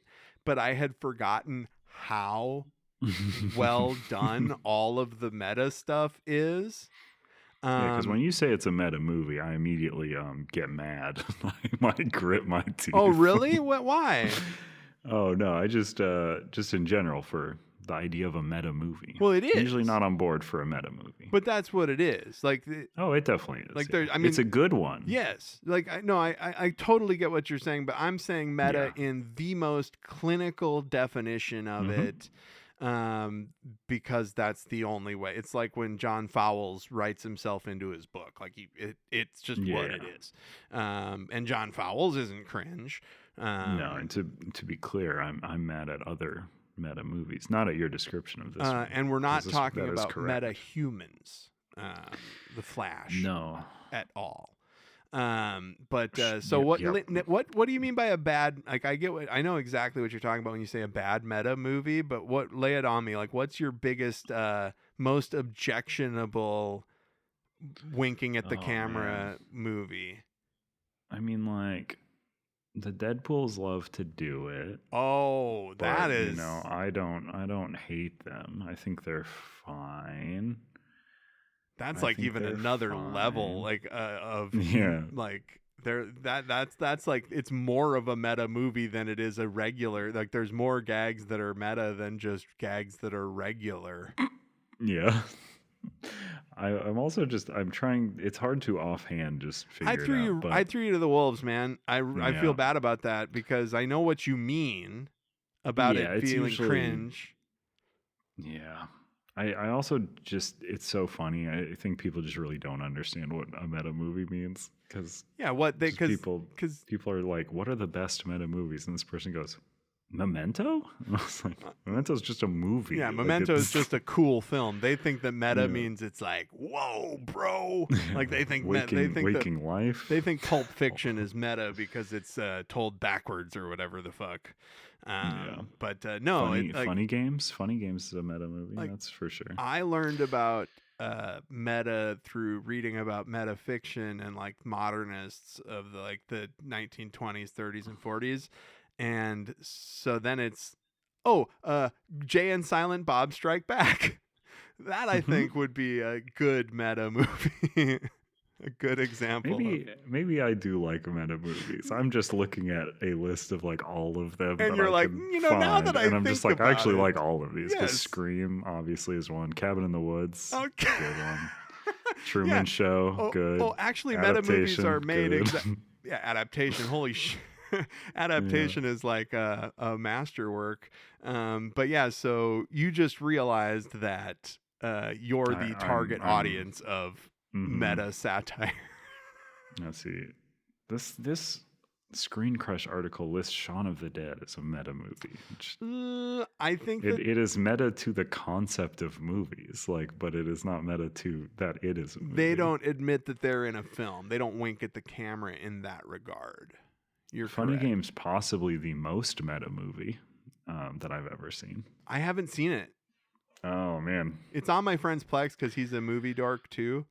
Yeah. Like us. Well, you can check out either version of it because he remade the exact same movie but in English. Oh yeah, that's one of those times. It's French, right? Yeah. Yeah. Funny. I think it's French. I think it's Dutch actually. Funny Games. That's my Dutch accent. This is Michael Hynek is the director. So revisiting Gremlins 2, the new Haneke? batch, Yes. yesterday, I was absolutely fucking floored.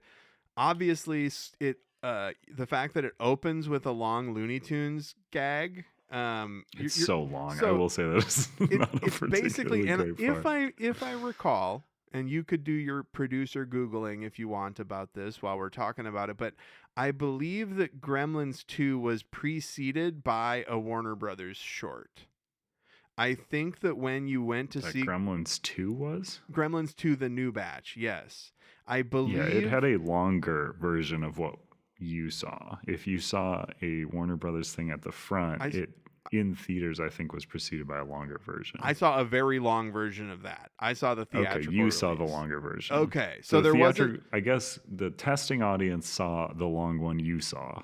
Then they clipped it to the one that I probably watched yesterday, which is not super long. But I thought that it had like, you know how some occasionally when they release a movie, they would have like an animated short that plays before it, like Daffy's Day Out or something. I thought that Gremlins 2 was released as such, but I think maybe I'm confusing that with the long animated opening of the Warner Brothers. I think you're logo. thinking of Who Framed Roger Rabbit.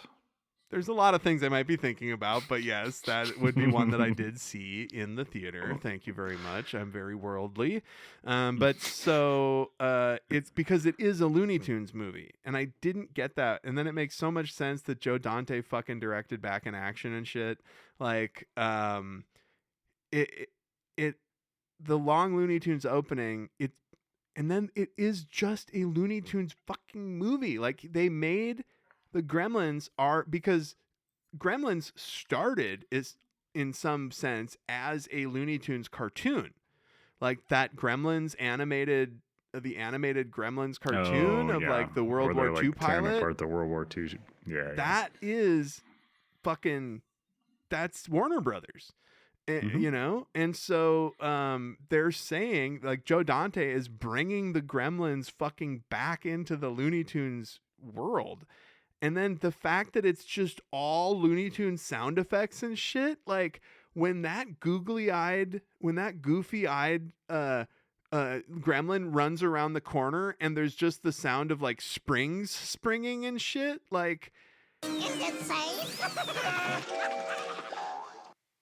This is like, they should have... The sound editing on this fucking movie, dude. Like, we're going to get into it, but this is a masterpiece. Gremlins 2, the new batch, might be the best PG-13 horror movie ever. Yeah. I think it's certainly very, very up there. Like, what other great PG-13 horror movies? Like Cabin in the Woods. That's R for sure. Cabin in the Woods? Yeah, dude. They like cut people in half and say fuck and like, yeah, so much drug references and shit. As an adult, I really never think about movie ratings because I can just go into any theater I want. Well, but I do because I'm nervous about a PG-13 horror movie being a 2.5 hour waste of my fucking life, because that can often be the case. Was that Scary Stories to Tell in the Dark movie? I think that was PG-13. Maybe it was shooting for a slightly older audience, I think, for sure. Yeah, that's a PG-13. That one was pretty good. Isn't Drag Me to Hell? I think Drag Me to Hell is PG-13. Me to Hell is PG-13. Okay, so it's tough to say that Drag Me to Hell, Gremlins 2 is better than Drag Me to Hell, but it might be. Drag Me to Hell, so good. I will say that one of my first thoughts after finishing Gremlins 2 is get Christopher Columbus out of the driver's seat of Gremlins 3 and give that movie to fucking Sam Raimi. Like, we need a Sam Raimi. I need a Sam Raimi Gremlins movie more than I need fucking anything else in terms of fanboy shit. Like, because it would be, after seeing Gremlins 2, you're just like, oh, this is like Army of Darkness evil. You know what I mean? I mean, Army of Darkness came after this even, you know, but I was just so moved by how fucking, and the fact that Robert Picardo is in it, and he's the holographic doctor in Star Trek Voyager, which you have never seen because you've never seen Star Trek.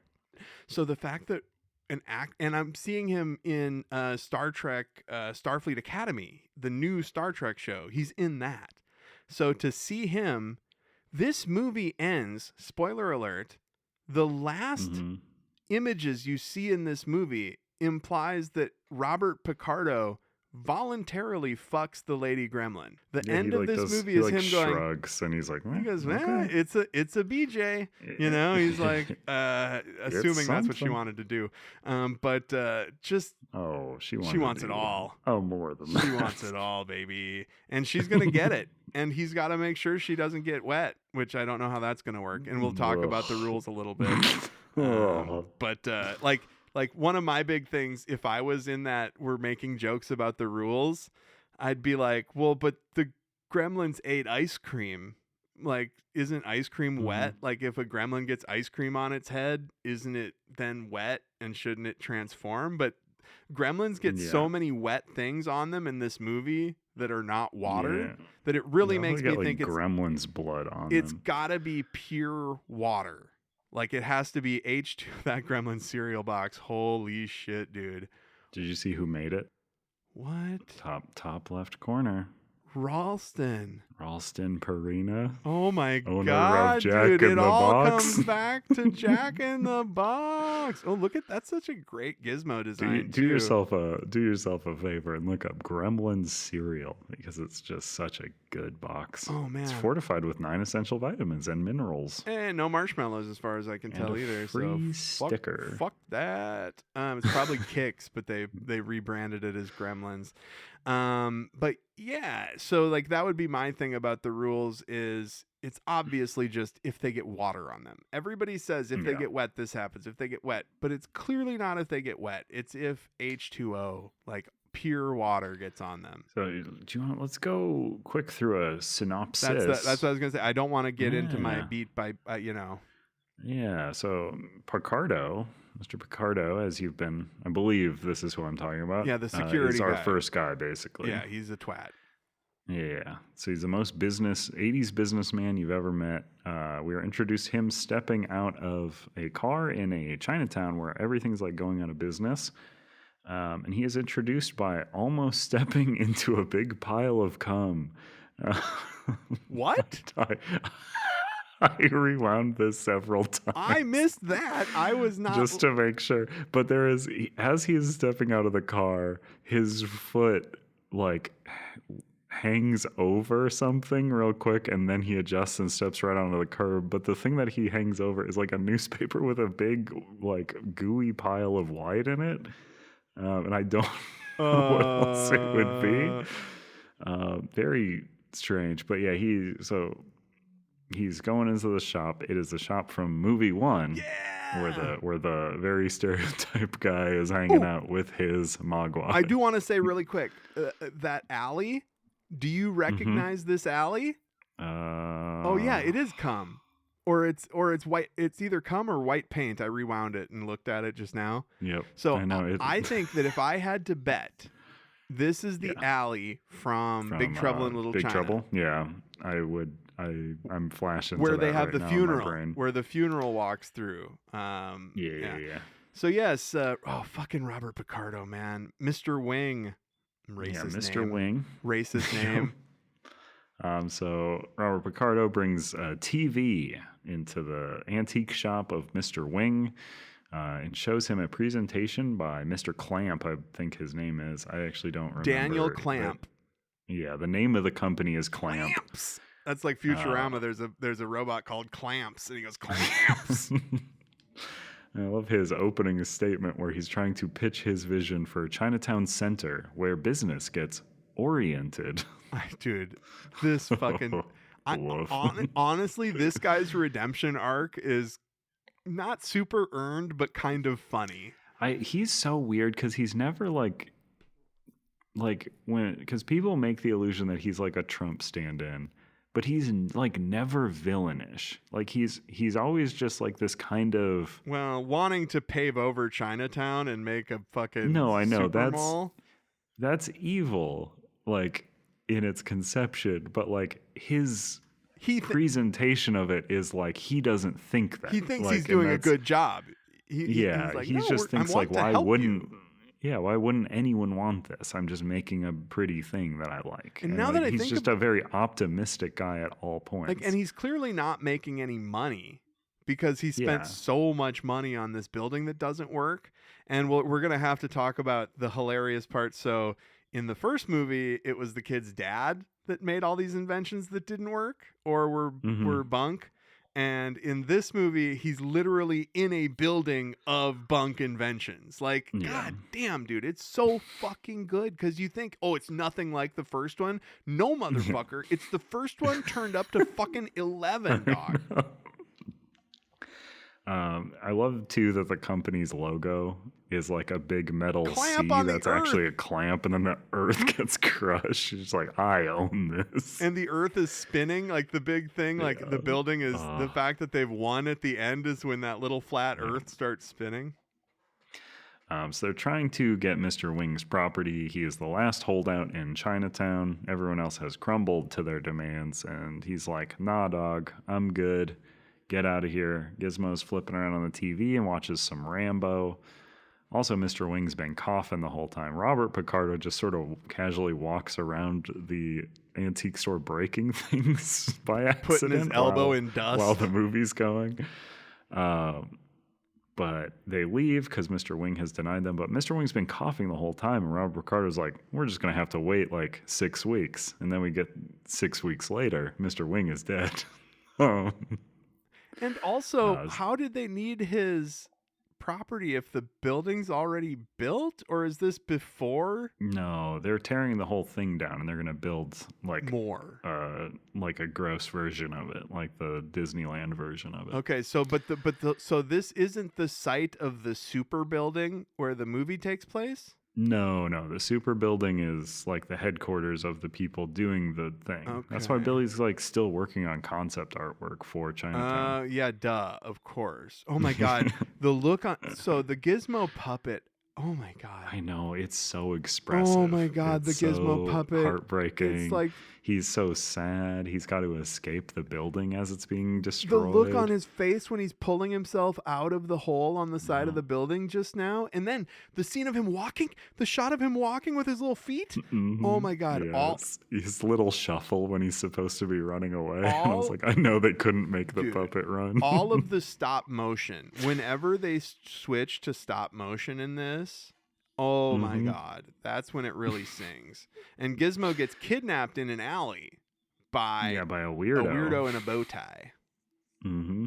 And he's like, Lewis, I've always told you, you're going to get the weird stuff in Chinatown. Or I don't remember what he says. If you want to find something weird, you got to go into the city. Oh, you got to go downtown. Downtown. So we cut to Billy. We know Billy and Kate. Oh boy, they're going to work. They both work at the same building. They live together. They can't get married because he doesn't make enough money. Hopefully he will soon. That's not how marriage works. They try to get either, by the way. Like I got my wife and I, our wedding was like, yes, it cost money, but it didn't cost. You could get married for $5 or $10 grand. Yeah. You know? You can get married for way less. You could get married for $200, whatever the papers cost. Like that's very strange plot point. Mm-hmm. I think it's just they're worried about security, but they live together as a couple, so I don't really know what the and they work at the same place. They don't need a car. Like they really. Yeah, as a person who got married after being together with their partner for 10 years or something, 11 years, and the amount of people who are like, "Congratulations, how's life like?" I'm like, I don't know, exactly the same, but I wear a ring now. Very. Sometimes you might get. I thought you were already married. Yeah. Oh yeah. Oh man. There's a gag when you pull up to the building. So this is pre-Gremlins. There's not even gremlins in the building yet, and already there's like an automated what's that door called? A revolving door, and a guy gets stuck in it and is holding on, and it's just spinning around like a top, dude. Yep. That shit fucking rules. And well, that's the thing too, is like Kate's character is trying to go in the door, and this guy like shoulder checks her, like he slams her out of the way, and then he gets fucked, and then he gets caught. Karma police, spin this man. But when they are trying to get to the building, they want to get a cab. This is a scene that makes no sense to me and might just be a dated like joke. Is they pull a cab over, and a cab driver comes up to them, and he's like, "Hey, I want to." And the cab driver just goes, "Are you going to the airport?" And Billy goes, "No," and he just speeds off mad. Well, that's backwards because cab drivers You don't want want to go to the airport at all. You have to wait in a and line. it's so much less money. So they go to this building. Billy works as a like drafter. He's like making the art pitches for the upcoming stuff they're trying to build. Robert Picardo's a dickhead at the company who's like, no plants. We have to be all uniform here. And Kate works in the lobby as like a lady who talks about the building because this building is weird. It is a combination of whatever clamp part that Billy works in that is trying to build Chinatown Center. But it's also a broadcasting center that does like cable news. Hilarious. It also has like a mall in it. There's like a frozen yogurt place. Yeah, he's like, people live there. There's apartments. He's like, and people buy. There's a long line at the frozen yogurt place after midnight. We find out. That's one of the. I know that's the thing about the time in this movie is crazy. Oh my god, this building is just a vibrant, always rocking fucking place where nobody sleeps or goes home. I know it is always so busy, and I love that the movie's just like, fuck it, whatever. It's whatever time at whatever time we need it to be. The fact that this movie is unconcerned with that shit is one of its strong suits. It makes it so much better. Also, we meet Billy's direct boss. She's like a cigarette smoking redhead that talks with a really funny, like she wants to get ahead in business voice. Like she's like a New York lady wants to get ahead in business, but she's white. And she's also like lazy is like the thing. Like she doesn't do anything actually useful except she just knows how to like manipulate, take advantage of the situation. She knows how to be like, this situation's going well for you. I'm going to latch on to you. Or like, and ultimately it works out for her. Spoiler alert. Yeah. Her name is Marla. And then, of course, the one most important place that is located in this building, Splice of Life, a designer gene research lab. Oh, my God. And I just thought about that on my rewatch, Splice of Life. So it's like a storefront? Like a lab would only... It's a designer gene place. Yeah, so you go there.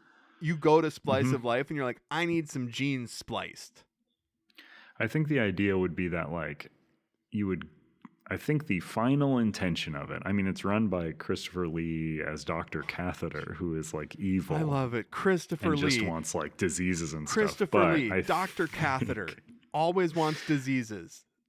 But typically with a designer gene place, and I might be stupid about this, I probably am. But typically what you do is you're like, hey, I want my baby to have blue eyes or whatever. So, like, can you fuck around with this stuff and make that happen? And that's legal? Yeah, that's... I think so. I don't like that. That's like first step to Gattaca. Gattaca. Yeah, I've made that joke many times myself. I, too, am a dork. It requires knowledge of two niche movies.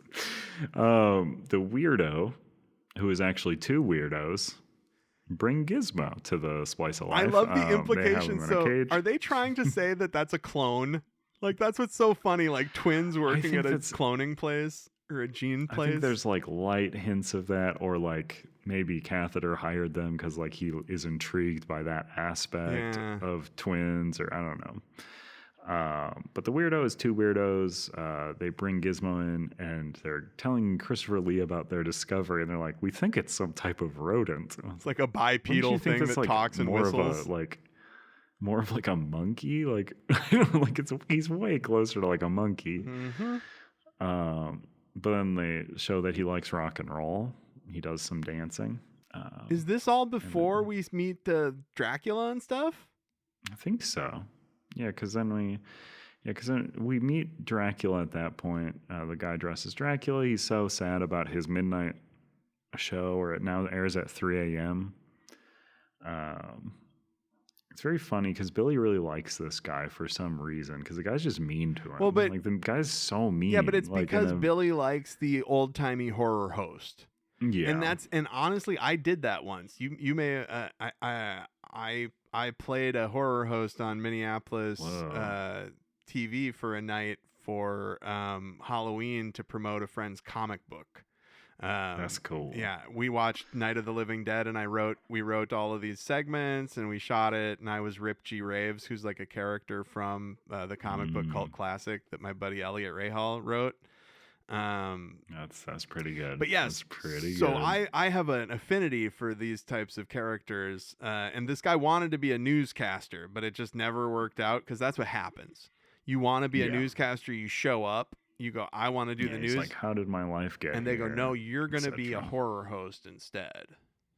Yes, you obviously have no interest in dressing like Dracula, but that's just how it goes sometimes. I like that Billy brings him like a thing. He brings him like a bat on a fishing rod too, and he's like, "Hey, can you put can this in use the this in your show." set." And he's like, "Fucking get he's it like, out "Ah, of here! put Get it out in of the my goddamn back." face! Put it in the back." Never comes up again. This is a strange Also, thing. Dracula guy, he has a puppet, which we also had a puppet in Cult Classic. Yeah. But he has a puppet that looks like a gremlin. A little foreshaddy. So Billy's back at his desk, and he overhears the delivery guy, because there's a delivery guy who dropped off a package at the Splice of Life place. He overhears this delivery guy whistling Gizmo's song. I do want to say one quick thing. There's also a scene with Robert Picardo where he watches an employee taking an unauthorized smoke break, and he watches him on a camera, and then he fires him. And that guy is a super famous character actor. Like every extra or person, every cameo, fucking Gomez Adams is a fucking. Oh, everybody's in this movie. It's crazy. But yeah, he fires him like a scene out of Brazil. Like they have this really weird like type of camera that's looking at the guy. It has all these readouts and they shine a bright light in his face. The setup that it's like that kind of, it's basically like Sliver, like every inch of the fucking, we mentioned it again. I'm sorry that I mentioned Sliver so often, but I watched that UB40 video. I mean, it's a huge movie, Tom like Berenger. everyone's seen it. But yeah, he's got the song stuck in his head and he's like, I heard it at Splice of Life. So Billy needs to go check out Splice of Life, and while he's there, everyone's distracted because the weirdos have figured out a way to put electricity into a syringe, and they put it into a rat. And they're like, look, the rats can power a light bulb now. I'm just like, oh, this is a dumb way to do this. Dude, and Christopher Lee touches the rat, and he's like, oh, it would be better if they didn't hurt me when I touched I them. wanted to have a problem with the fact, like, it's too convenient that the first time Billy and Gizmo see each other is, they just happen to be at the same building, like it's a little too convenient for the story. But then I remembered that later Hulk Hogan makes Gremlins play the movie in a theater, and I go, none of that shit matters calm down, in the weirdo. least. Like, this is just to be experienced for what it is, and it rips. So Billy gets, Gizmo out. He lets a few monkeys out of their cages, which I get to see some monkeys, so I'm pretty pleased. And then Billy goes to the bathroom to let Gizmo out. What was very funny to me about this scene is it's a 3-latch box, and he undoes 2 of the latches, and then he steps back. Like, I expect Gizmo to take care of that second latch or third latch, and then he does it. It's on the outside of the box. Dude, I thought the same thing. We watch movies the same way. Yeah. And then Billy opens it regular, and Gizmo slowly comes up, and he's got a smile that's supposed to be like happy, but he looks so smug. Like he's like, dude, I made you open that third latch. Like, you that's dumb right. bitch." That's right, B word. So we're back to Phoebe Cates gets tasked with picking up Gizmo after work because Marla thinks that Billy's going places because the boss came by the office and saw the drawing and was like, I like this drawing. Oh, that's right. And then she's like, I'm going to fuck this guy. And then I'm going to promote it alongside him for some reason. Honestly, I'm going to give her the benefit of the doubt and say she's not actually going to fuck Billy, that she's just going to make him think that she would fuck him to get ahead. I'm going to give her credit that she's just being manipulative and not, And then before Phoebe Cates gets off work, though, Gizmo gets out of his little drawer, which he's not supposed to do, just as a very poor janitor, a janitor who is going against your theory that the rich man doesn't make very much, because he's going over exactly how much the rich man makes in his head. He's like, when the rich man goes to the bathroom, he makes this amount a I year, think that and the rich breaks guy down makes to- a lot of money. Like, don't get me wrong. I just think he's bad at making buildings that work, I guess. Oh, yeah. And the janitor keeps talking about how poor he is. I get it, man. And the janitor poor is too. Gomez Addams from the TV show The Addams Family. Nice. It's Fred Astaire, or whatever his name is, very famous fucking, just the most famous motherfucker to me as a kid to just show up in one scene, and what a scene it is, and also Gizmo. Yeah. You know what I like about Gizmo? He knows He doesn't want to be gremlins. dude. He doesn't want to make more of himself. He knows they're evil. Gizmo knows what happens, but he also knows that he needs to stay in that drawer, right? But gremlins are so mischievous, and He's something so something we curious. forget about the Mogwai. The Mogwai is essentially a gremlin. He's a It's pre-gremlin, just a a cute, gremlin, if you will. Yeah, a Premlin, exactly. And so he's got all of that same mischievousness. It's just cuter. And so he can't stay in the drawer. He's got to get out. And then there's a very suspenseful sequence where the janitor's fixing a water fountain, and it almost hits him, and it almost hits him, and it almost hits him, and then it does a Rube Goldberg machine where it rolls off a drafting table and gets him wet. I love the idea that this guy's like, this rich guy sucks because he doesn't do anything. I'm a good janitor who does a good job. And then he proceeds to fix a drinking fountain by like spraying like somebody's artwork and just like getting water Objectively everywhere. not Like, a how good are you janitor. fixing this? Because every time he just turns a knob, it just shoots a like. And it's like he doesn't line even of water notice across it. the He doesn't room. even notice it's happening. But yeah, the water hits the painting, which dribbles down. Gizmo thinks he's safe, but that easel's got a little trap, and it pours it all on him like a roof gutter. Yep. Like when your rain gutter's broken and you're standing under it. So he poops a bunch of little fur balls out of his back, which turn into mean mogwais. Now you say poops, but we all know what's happening. He's busting. They pops. He's busting. He's busting. That Which makes him feel real bad because he's always screaming and yeah, sad. dude. He's got a lot of shame about it, and because he knows that he shouldn't. He can't help it. And why is it that every other Mogwai is a bad guy? Why is Gizmo the only chill Mogwai? So I guess there's novelizations about this that like Mogwais are aliens. What? And they were trying to create the best pet. And in the process, they made these very mischievous things, and Gizmo's the only not mischievous one. And so they sent him to Earth for some reason. Oh my God, dude. That sucks. That is all so much worse than what I think. I want to watch that Mogwai cartoon show just to make sure that's not what it is. I don't think it is, but who knows? Nah, they're like ancient Chinese secret shit. Yeah, it's very strange. But the mean Mogwais hate Gizmo, as they always do. God, and they stuff him in a duct. Oh my God, dude! They proceed to torture him too for like the next. Oh my God, once they turn into gremlins. I love it. Like a third of what Gizmo happened. A third of Gizmo's screen time is just being tortured by gremlins. I know. And that's why he has to turn into Rambo at the end. And it's funny because if the gremlins really wanted to fuck with Gizmo, wouldn't they just keep getting him wet repeatedly? Like, yeah, you'd think they would just be like, let's just make 1,000 Mogwais. I just want to hurt him in a regular way. Well, they know that it's busting. This was me and Kelsey initially at some point in Big Money Movie Ideas, my other podcast. We pitched Gremlins 3, and one of the pitches was like, well, Billy, being an enterprising, awful human, realizes that Mogwais can be used for meat, and just submerges Gizmo constantly in water, captures the other Mogwais, and then turns them into meat. Yeah, that tracks. Honestly, that's kind of like, now I'm starting to think about like, do you think that there's limits to like how much Gizmo can reproduce? Like he's busted too many times and he's got like a refractory period where like he's got to drink more water or eat a snack. Well, that's what's great. You grab the next one and start submerging it in water. Oh, so Gizmo's just got to watch. Mm-hmm.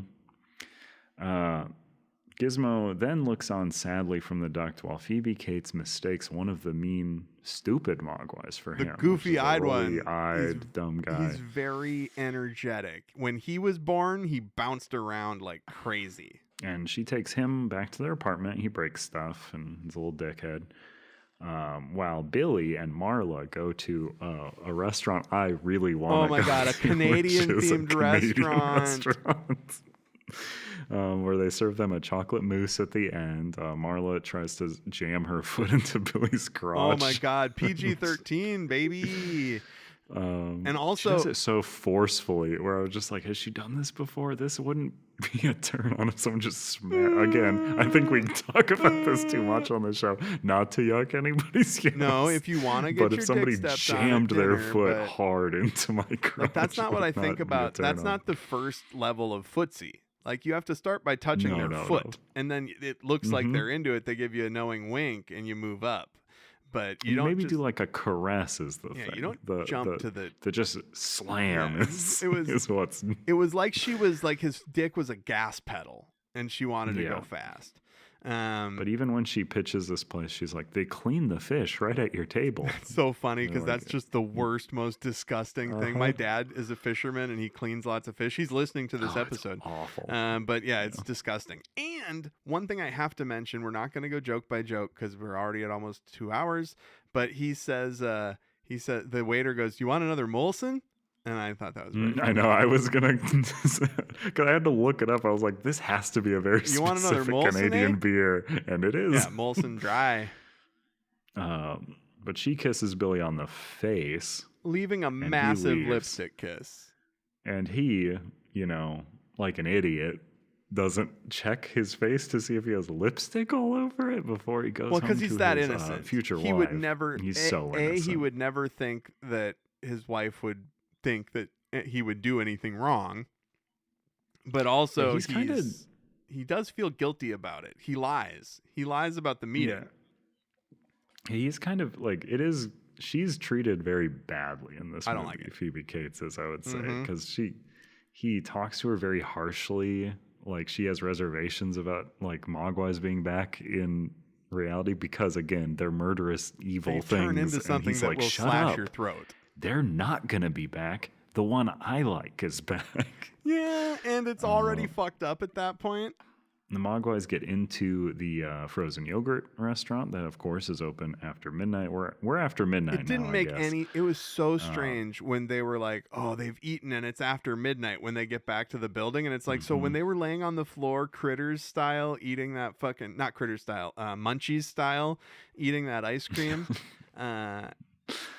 Yeah, they were that was after one of midnight. the most vile scenes of just pouring frozen yogurt directly into one of the Mogwai puppets' mouths, Dude. and then it's just overflowing, and he's drowning in it, and he's real gross, and his stomach's inflating. The HD remaster of this, the effects look really good. There's only a couple times where like the matching makes it look like it's out of world or whatever.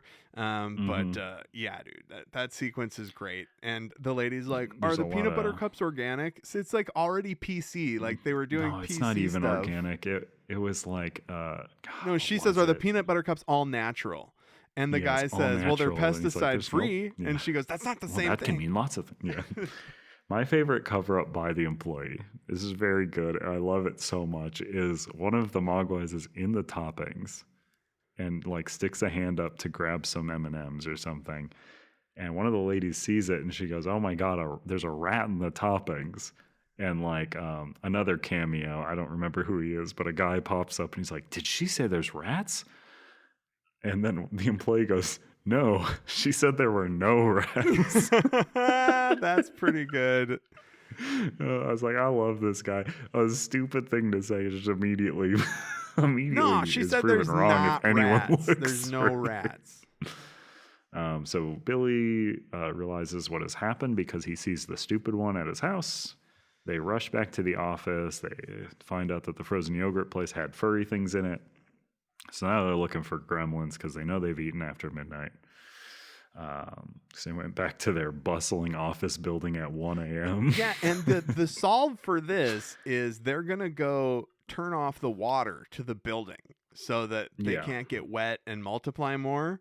And Billy gets arrested because the building is covered in cameras, every inch of the building. And he knows that. He's trying to take an axe. He takes and an cut open axe a to a room. it works. He gets it open and he's about to turn the thing. And then he gets caught, but Phoebe Cates is like just around the corner. The Gremlins cause havoc on the set of Microwave with Marge, Microwave a show with that is Marge. also recording. So that's the thing. If this is live or pre-recorded, either way, this is currently recording at like 1 or 2 a.m. And, oh my God, And yes. there's a bunch of tourists coming to look at it. Well, no, hold on. Remember, he gets arrested and they come back the next day and the pods have happened. So this is during the day. Oh, sure. Okay. Because he gets arrested and she gets him out and it's the next morning.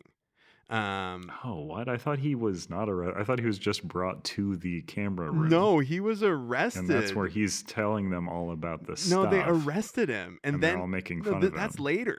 So he got arrested Weird. and Phoebe Cates gets him out of jail. And she's like, what did you have to do? And he's like, give him next month's rent. And then they go, oh, man, I do not remember. Then they go to this. the building.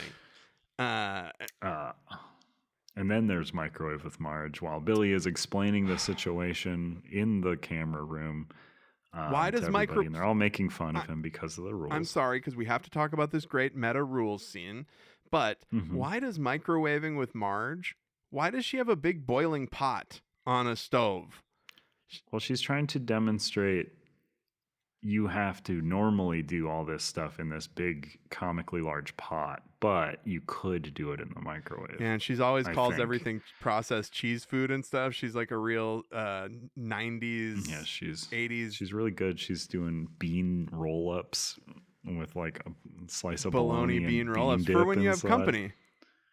And then she just adds like 2 cups of wine or whatever to everything she's making. Like she's clearly playing drunk in the thing. This is a building full of funny characters, and it's a building full of she's funny great. characters. It's a building full of problems technologically, even before the Gremlins get out. Mm-hmm. And then, speak of Gremlins getting out, she opens that big boiling pot you've been talking about, and there's a big boiling gremlin inside. I think we get the reveal. Don't we get the reveal of the gremlin in the security room first? So, like, they do the rules. Maybe. They do the rules conversation, and it's fucking great. Because one guy's like, because Billy's explaining the rules, and everybody thinks he's crazy. I'm surprised Robert Picardo doesn't just have him arrested, but they hear him out. And then one guy's like, yeah, but what if he eats something at 11 and it gets stuck in his teeth and then he swallows it after midnight? Like, I just love it because they basically say it's stupid to consider this stuff. And you know what happens when you consider this stuff for too long? A gremlin fucking jumps out of the computer and kills you. Just eats you. I fucking love that's such a great. I totally forgot about that, but what a great jump scare! Like, what a great, perfectly timed. I watched it twice. I rewound it, and just how the gremlin comes out, it's fucking awesome. Also the twins, I'm just realizing, Dan and Dawn Stanton are the twins from Terminator 2. Oh. Or the one character that can be, who gets the cop who gets like the other guy is looking like him and kills him. They didn't have to do the matching with the same actor. Yeah. That's funny, dude. That's where I recognized him from. But yeah, after that, the Gremlins cause havoc on that, and they notice the microwave. The microwave. What was killed in a microwave in the last movie? One of us. Yes. Let's kill the microwave. They put a bunch of metal stuff in the microwave. And Marge goes, look at those monsters. They're putting metal in the microwave. Not look at those monsters. not They're supposed monsters. to do that? Yeah, like the monsters are secondary to what they're doing. Oh man, I love that everyone has like full names in this. I didn't realize Marla, who we've been talking about, red hair, Marla Bloodstone is her full name. Yes, absolutely. But yeah, they put the microwave full up explodes like there was like a pile of grenades in there. Sets off the sprinklers in the studio, and our big pile of gremlins turn into more gremlins. I'm gonna really briefly describe the there's rest. so 'cause much we're running. havoc. I do want Gremlins get into the gene lab. Yes. Is the next part though. And I love this because gremlins have like the most adaptable, receptive DNA for mutation because they basically drink like veggie juice or like veggie DNA, and one turns into veggies, and one drinks brain juice and turns into brain I love how gremlin. Christopher Lee comes in and he's like, I leave you alone for 2 seconds, and then there's a bunch of monsters fucking around. What the hell? And like this is normal thing that happens. And then he looks over and he goes, that's not the brain gene formula that thing's drinking, is it? And it's got a brain on the label. And he drinks it. And then the gremlin goes, oh, and he like sinks down below the fucking level of the thing. And then when he comes back up, he's wearing glasses. And it's the funniest fucking joke ever. It's really good. Oh my God. And then it's Tony Randall's voice. It's just, and then that's, I don't know if that's, I think we get the acid do not throw in face later, but that's a joke I want to mention. But yeah, then he makes the bat. We also get Bat Gremlin. We get Spider Gremlin. We get Lady Gremlin, which posits that all gremlins are either male or without sex. Yes. But this one is Lady. And then, of course, we have Electric Gremlin.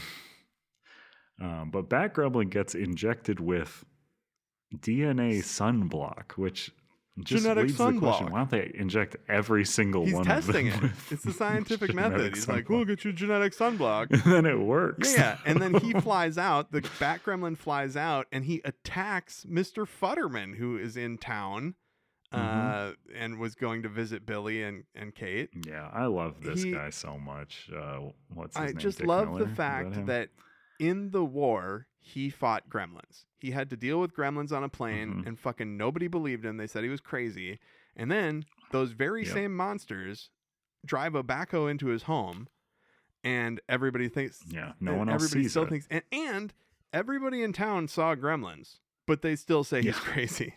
Guess what they're gonna do after this off Exactly. screen? Say that he's.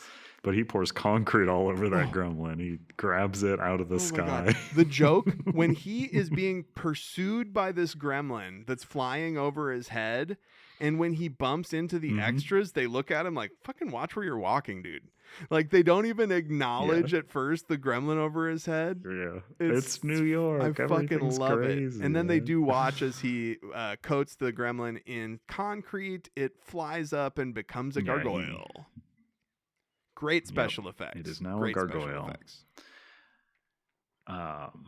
But all the other ones, the spider one just sort of makes some webs. The brain one sort of arranges stuff. The vegetable one is vegetables. So many great jokes with the brain gremlin. I just brain gremlin's when he's very talking smart. about when he's in the and he's just everywhere. You know, like every scene.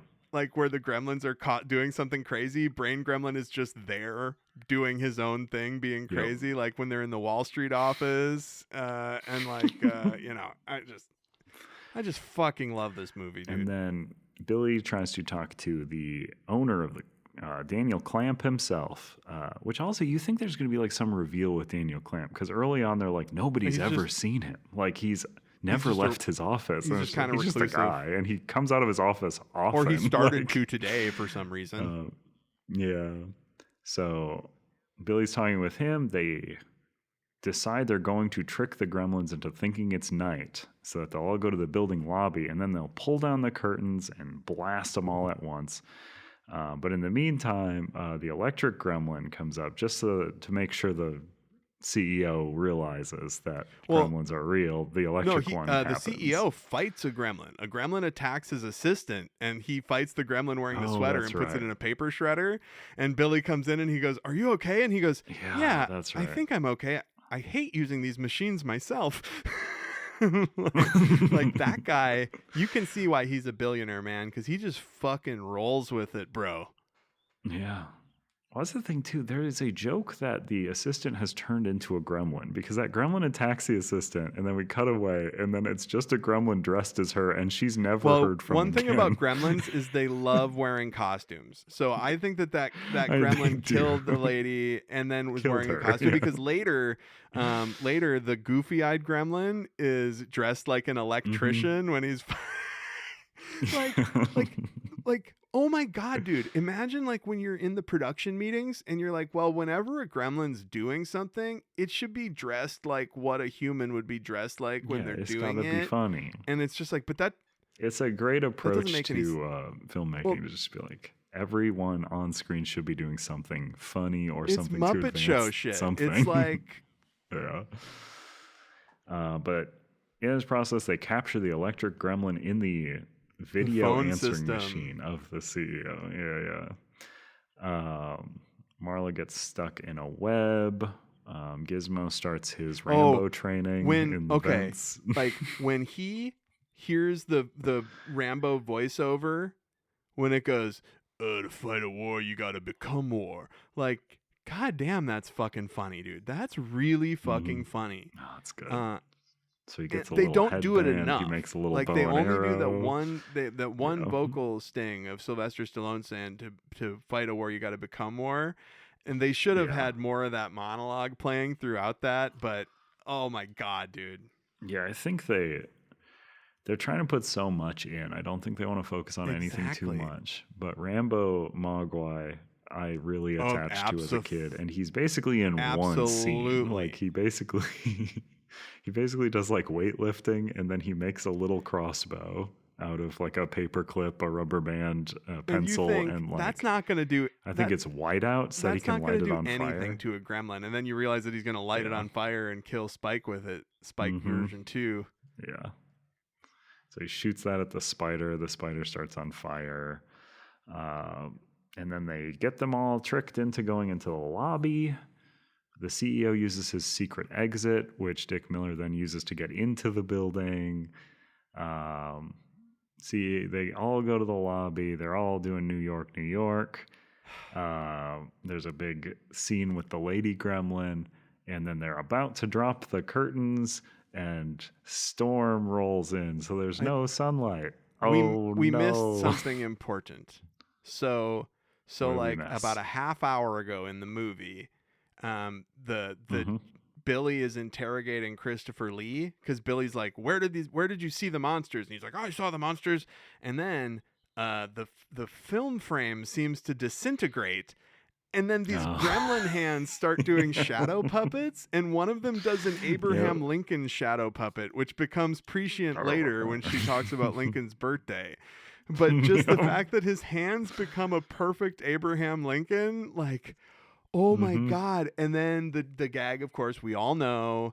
The gremlins in the projector, and the manager of the theater goes, I can take care of this. Hulk Hogan is in the theater. Great Paul Bartel Unreal, cameo dude. there. And Hulk Hogan, he's a terrible, problematic racist, but he's dead. So we can look at this and say, well, he got he's dead. And the last couple years of his He's life so were orange probably in pretty this depressing. But he's such he an just orange knocked man. it out, though. Like, it's he knocked it out. crazy. He did his Hulk Hogan thing. He threatens the gremlins so much. He's basically Chuck Norris. When we're here, we just want to have a soda and a popcorn. And he Yep. destroys his And he own tears his shirt popcorn to make a off and- point. Yeah, and so then the gremlins are so scared that they play the rest of the movie. And meta, man, like that's like, it's so meta that it's not even like, meta fiction is almost more subtle. You know, this is something else. Yeah. So so basically like how they got to this movie. I'll keep it brief because We're at 2 we're hours. a little long here, but essentially Joe Dante was asked to do the sequel to Gremlins because he did Gremlins. He asked to do the sequel. He said, "Nah, I'm good." And then they shopped it around for years, trying to get anybody with any story, and nothing worked out. And they came back and they're like, "We will do anything you want." Or he's basically like, "You'll do anything I want if I'm doing the sequel." And so Gremlins 2 is A Looney Tunes movie where complete there's like spring nonsense, yeah. sounds and stuff as the gremlins run away. Like just that goofy-eyed gremlin who changes costumes a bunch of times and shit. Like, just, I can't express that. Like, you say a movie can't get made today, but like, I don't think that Hollywood has the creativity to make a Gremlins 2 today. Like, to take what was the original Gremlins not a fun and to make one. it so different, but thematically, technology, I feel like the third one's going to be like too Oh, dude. serious, and I like, think it should be don't know. R-rated. I'm very Sam hesitant Raimi, about it. R-rated. Gremlins 3. It's Just disgusting. cutting Gremlins, just cutting people's heads off. Ooh, before we get, because we're kind of coming up on the end. Every single time, probably happens 3 or 4 times, where a gremlin just closed fist fucking clocks somebody, and it is fucking it kills me every fucking Well, that's time, like dude. when that's the punch funny him, thing just- too. When the guy is doing the gremlins rule thing, and the gremlin breaks out and is like chomping on his neck, and the guy's like, "Wah!" and he's like chomping on his neck and slashing him, and then he just, I guess, gets bored of it and just punches him. and the gremlins don't really even funny. want to kill people. Like that guy didn't die. That just you happens know? sometimes. I think that a lot of probably people did die, but they don't really show anybody dying. They just the gremlins didn't Yeah. kill Gizmo. The gremlins just want to fucking torture people, and a tortured person that's like is more interesting to them than a corpse.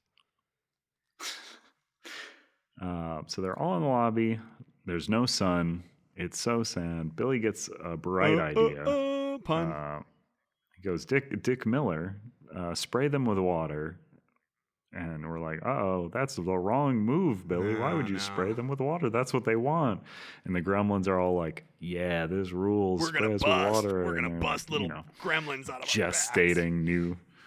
That's a love really it. gross one, because normally they just shoot stuff out of their backs, but one of them has like a little gremlin like pop its head out of. Yes, a I feel back like that bubble, was and in the it's first. I really feel like that was in the gross. first transformation, but they did such a good dude. Or David Cronenberg. Yeah. It's like seriously, Raimi or Cronenberg, get them in there. And then Billy releases the gremlin, the electric gremlin, from the phone system into the lobby, and it electrocutes all the gremlins, and presumably it has been exposed to too much water and it dies. No, as I think the well? electric gremlins is alive out there. They never. It's like You're an electric well, gremlin and like Lady truther. Gremlin. Like they didn't actually. Yeah, Lady It Gremlin only does works not if you die. kill every gremlin. So just them admitting that Lady Gremlin is still alive, it's like, well, nothing is over. That's what Rambo says. Nothing is over. No, well, as long as Gizmo's alive, nothing's over. dude. You know, gotta kill Gizmo. But yeah, they're all melted. They all melt in God, really dude, cool the ways. skulls, They're like, all it's- skeletons. Remember they're all that? Did you gooey. ever have that toy when you were a kid where it would be like you'd get like a little skeleton toy and then you would put it in a mold and then the mold would put goo No. around it and then the goo would break off? Yeah. Dude, it's just. Yeah, I Dude, wanted it's one of so, them. I don't even think I No, had not one. I me. just saw the ads for it all the fucking time. Yeah, I had so many of those like gross out toys I wanted as a kid. I wanted Dr. Dreadful so bad, like the boy version of Easy Bake Oven. Creepy Easy Crawlers. Bake Oven. Creepy that made, Creepy like, Crawlers snot was and, another like, one. Bones. I had Oh, creepy you can make the crawlers. candy and actually eat it. Oh, not the candy one. This one just made little rubber Oh. toys. And they gave you like a smelting like, Horrible. thing to Could work not get with. made today. Oh, so funny. And shouldn't. Should So not they have melt been all made the then. they But that's melt all the gremlins. They're The new all batch is melted. No more new batch, except for Lady Well, Gremlin, who's gonna Even fuck the before man. she fucks the medical hologram from Star Trek, they have like the wrap it all up. Where before I do Yeah. want to leave our listeners who haven't seen the movie, I don't want to leave you hanging. Phoebe Cates and Marla have a conversation where Marla's like, Billy didn't want to have anything to do with me, didn't cheat on you, etc. And then she gets hired as the head of public relations by Clamp, and also she wants to fuck him. Marla does. Yeah, Marla does. She clearly wants to fuck him, or wants to manipulate Yep. him more optimistically. That is more Futterman optimistic. is not crazy at all for sure. And that's good. And his wife comes into the building. They just let all these people into this crime scene. Ooh, also Dean Norris from Breaking Bad was the head SWAT guy. I saw that in IMDb. Oh, weird. Yeah. Dude, That's interesting. and also the guy who plays the cameraman, the problematic stereotypical Chinese tourist cameraman guy. We didn't even cover the fact that Dracula covered it like a news guy from the inside, and you'd think that Clamp would be mad at him, but at the end he's like, you did a great job, you got the 6 o'clock news. This Clamp guy is so bad at business, like he's just fucking terrible. But and he decides at the end that he's gonna remake Billy's hometown in New Jersey, and it's not gonna be all automated and crazy. He's gonna make the quietest. He's like, you have never seen a fucking place so peaceful and quiet as this motherfucker, man. But I am gonna level bulldoze your town, displace I am going everyone to find where the most immigrants are in New Jersey, and I'm just going to level it, and then I'm going to ask them to put on a parade for me. That's another thing. Like that Clamp guy, at one point he says, maybe we get the people of Chinatown to do a parade for me, like a spontaneous thing about how great I am. Oh, I'd like that. I That's like a classic hint.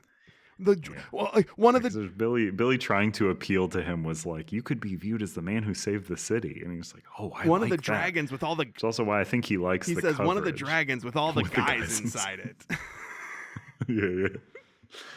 And then they wrap everything up in the and bathroom. then Robert Picardo. we have a call with Robert Picardo from the CEO, and he's like, where are you? And he's like, I'm locked in the bathroom, can you help me out? And we cut to his end, and he's covered in kissies. He's much covered in like kiss Billy. marks. But it's the lady gremlin. Ooh. Yep, it's a different kind of kiss marks, and she's coming And he for goes, more. And it's very funny. He's got He's dreading it no. at first. Oh no. But then he realizes, I'm going to get to bust. And that's and he goes, and he holds a and goal. He's like, I'm dreadfully unlikable. That's the other thing with that guy. Yep. He's so unlikable. I honestly think it's kind of cool that she's so into him. You know? And at one point, she was kind of made for him because he's like the most Dude, gremlin-like. you got it. Yes. And when she jumps on him initially, when she falls in love with him and jumps on him, she says something that I didn't quite understand. And then the second time I watched it, what the captioning says she says, don't be afraid of what you want. like God damn, dude. Like, That's I mean, good. I love Lady Gremlin. She's fucking great. And I like how it doesn't matter where they ever were, because Lady Gremlin was in the New York performance earlier, so she should have been melted with everybody else, but she got out of there after she got off stage to get some fucking... No, she was like, I've got a goal after this. I'm going to go get some holographic tang. I'm going to go get some hog. And then the Looney Tunes, the end. That is It Gremlins. even does the end in cursive. Does the end if you sit through the credits, or is it even? I don't even think you need to sit through the credits. I think Daffy Duck takes Porky Pigs, like that's all, folks. Also, just periodically throughout the credits, the Looney Tunes like insult you. I gotta like, fast forward to that, man. I turned it off at the credits because I assumed this was before post-credit scenes. Oh no, the credits are like, you're still here? Don't you have anything to be doing? While actively telling people to and then- leave the movie instead of watching the thank you to the people who made it. Fuck you, Daffy Duck. And then at the very end, Porky Pig comes out to do the that's all, and Daffy Duck's like, nah, man, you've done this for too long. It's my turn. And then he gets slammed in the face with a Warner Brothers shield that says Chuck Jones did the. They gotta just make Chuck Jones one of the greatest. I don't ever want to learn anything problematic about him. But they gotta just make the Gremlins or Looney Tunes now. Like they just like the next time there's like they do a Looney Tunes where they're all at college or something. Like one of them needs to just be Gizmo or a Gremlin or something, you know? Because I mean, God damn, dude, I can't stop thinking about the sound editing, like just the cacophonous, like you would think that if you're looking at this rationally from a filmmaking perspective, you would say it is distracting, like somebody without vision. So when I was in college, they would sometimes bring speakers in to talk about writing, and it was almost never a screenwriter because I went to a very small college and they didn't have, it was never like a screenwriter you would know, right? And one time, the screenwriter came in and he was talking about, like, he was giving an example of a bad screenplay. And this is a screenwriter who hadn't really written anything I would know. He's probably done rewrites on stuff, whatever, right? And he used as his bad example of screenwriting and filmmaking, Last Action Hero. But when which I would say Last Action Hero is not a great movie, but when he was describing the problems with it, he was just describing a joke that he didn't get. And I could not, good, like, yeah. I was looking around the room. I was like this, like, I like looked at the person next to me. I was like, but that's the joke. Like, because he said, yeah, when they're driving on the interstate. Who else here He's like, gets when they're this? driving on the interstate, right? Arnold Schwarzenegger and the kid, when they first meet. I've never Okay, seen this movie. So it's a kid goes into an action movie world. Yes. Yeah, I know That's the all you need to premise. know. And you get it more than this guy. At one point, they're driving, right, on the interstate. And there's all these massive car crashes happening behind them. Like, just like huge ramp jumps and explosions and stuff because they're in an action movie That world. sounds awesome. And this guy was like, they have all these distracting explosions happening in the background.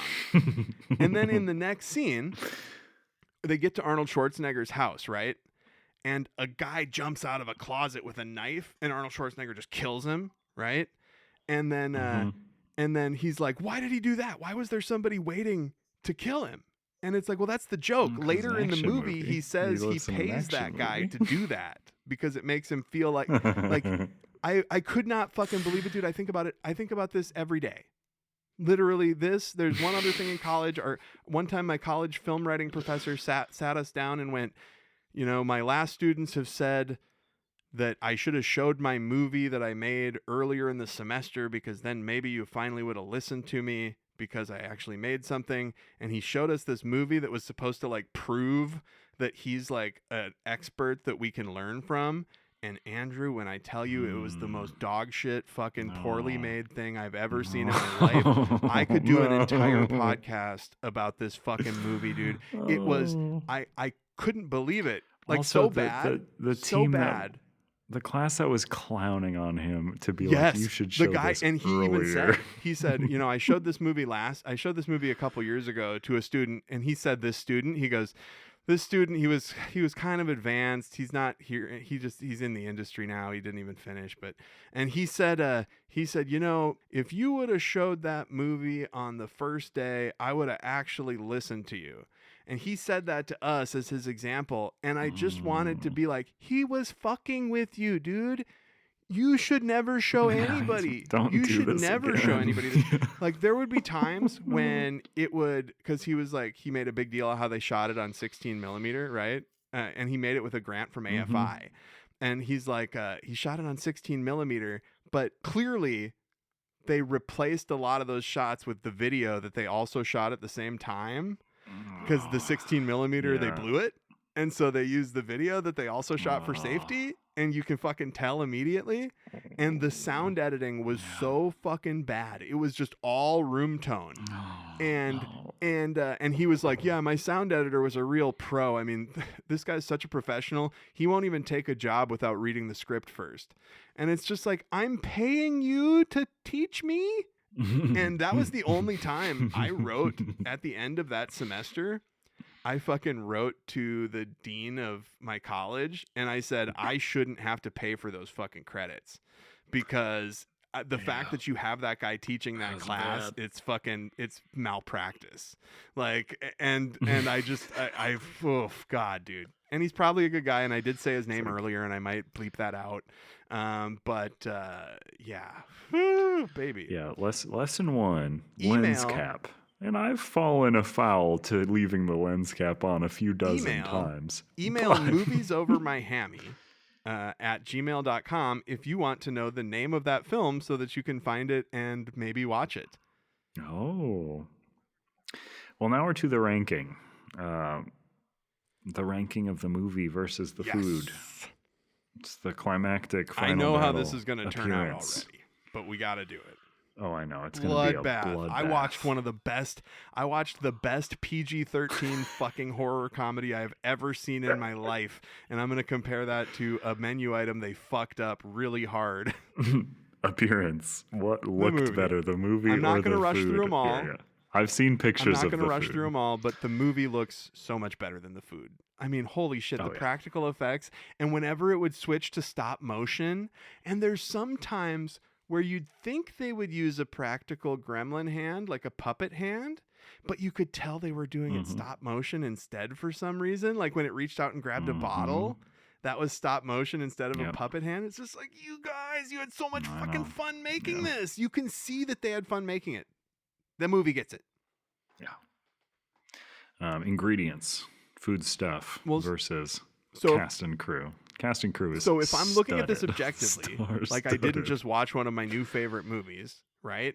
I would still have to give it to Gremlins because Tony Randall as the voice of Smart Gremlin, fucking goddamn, those twins are great.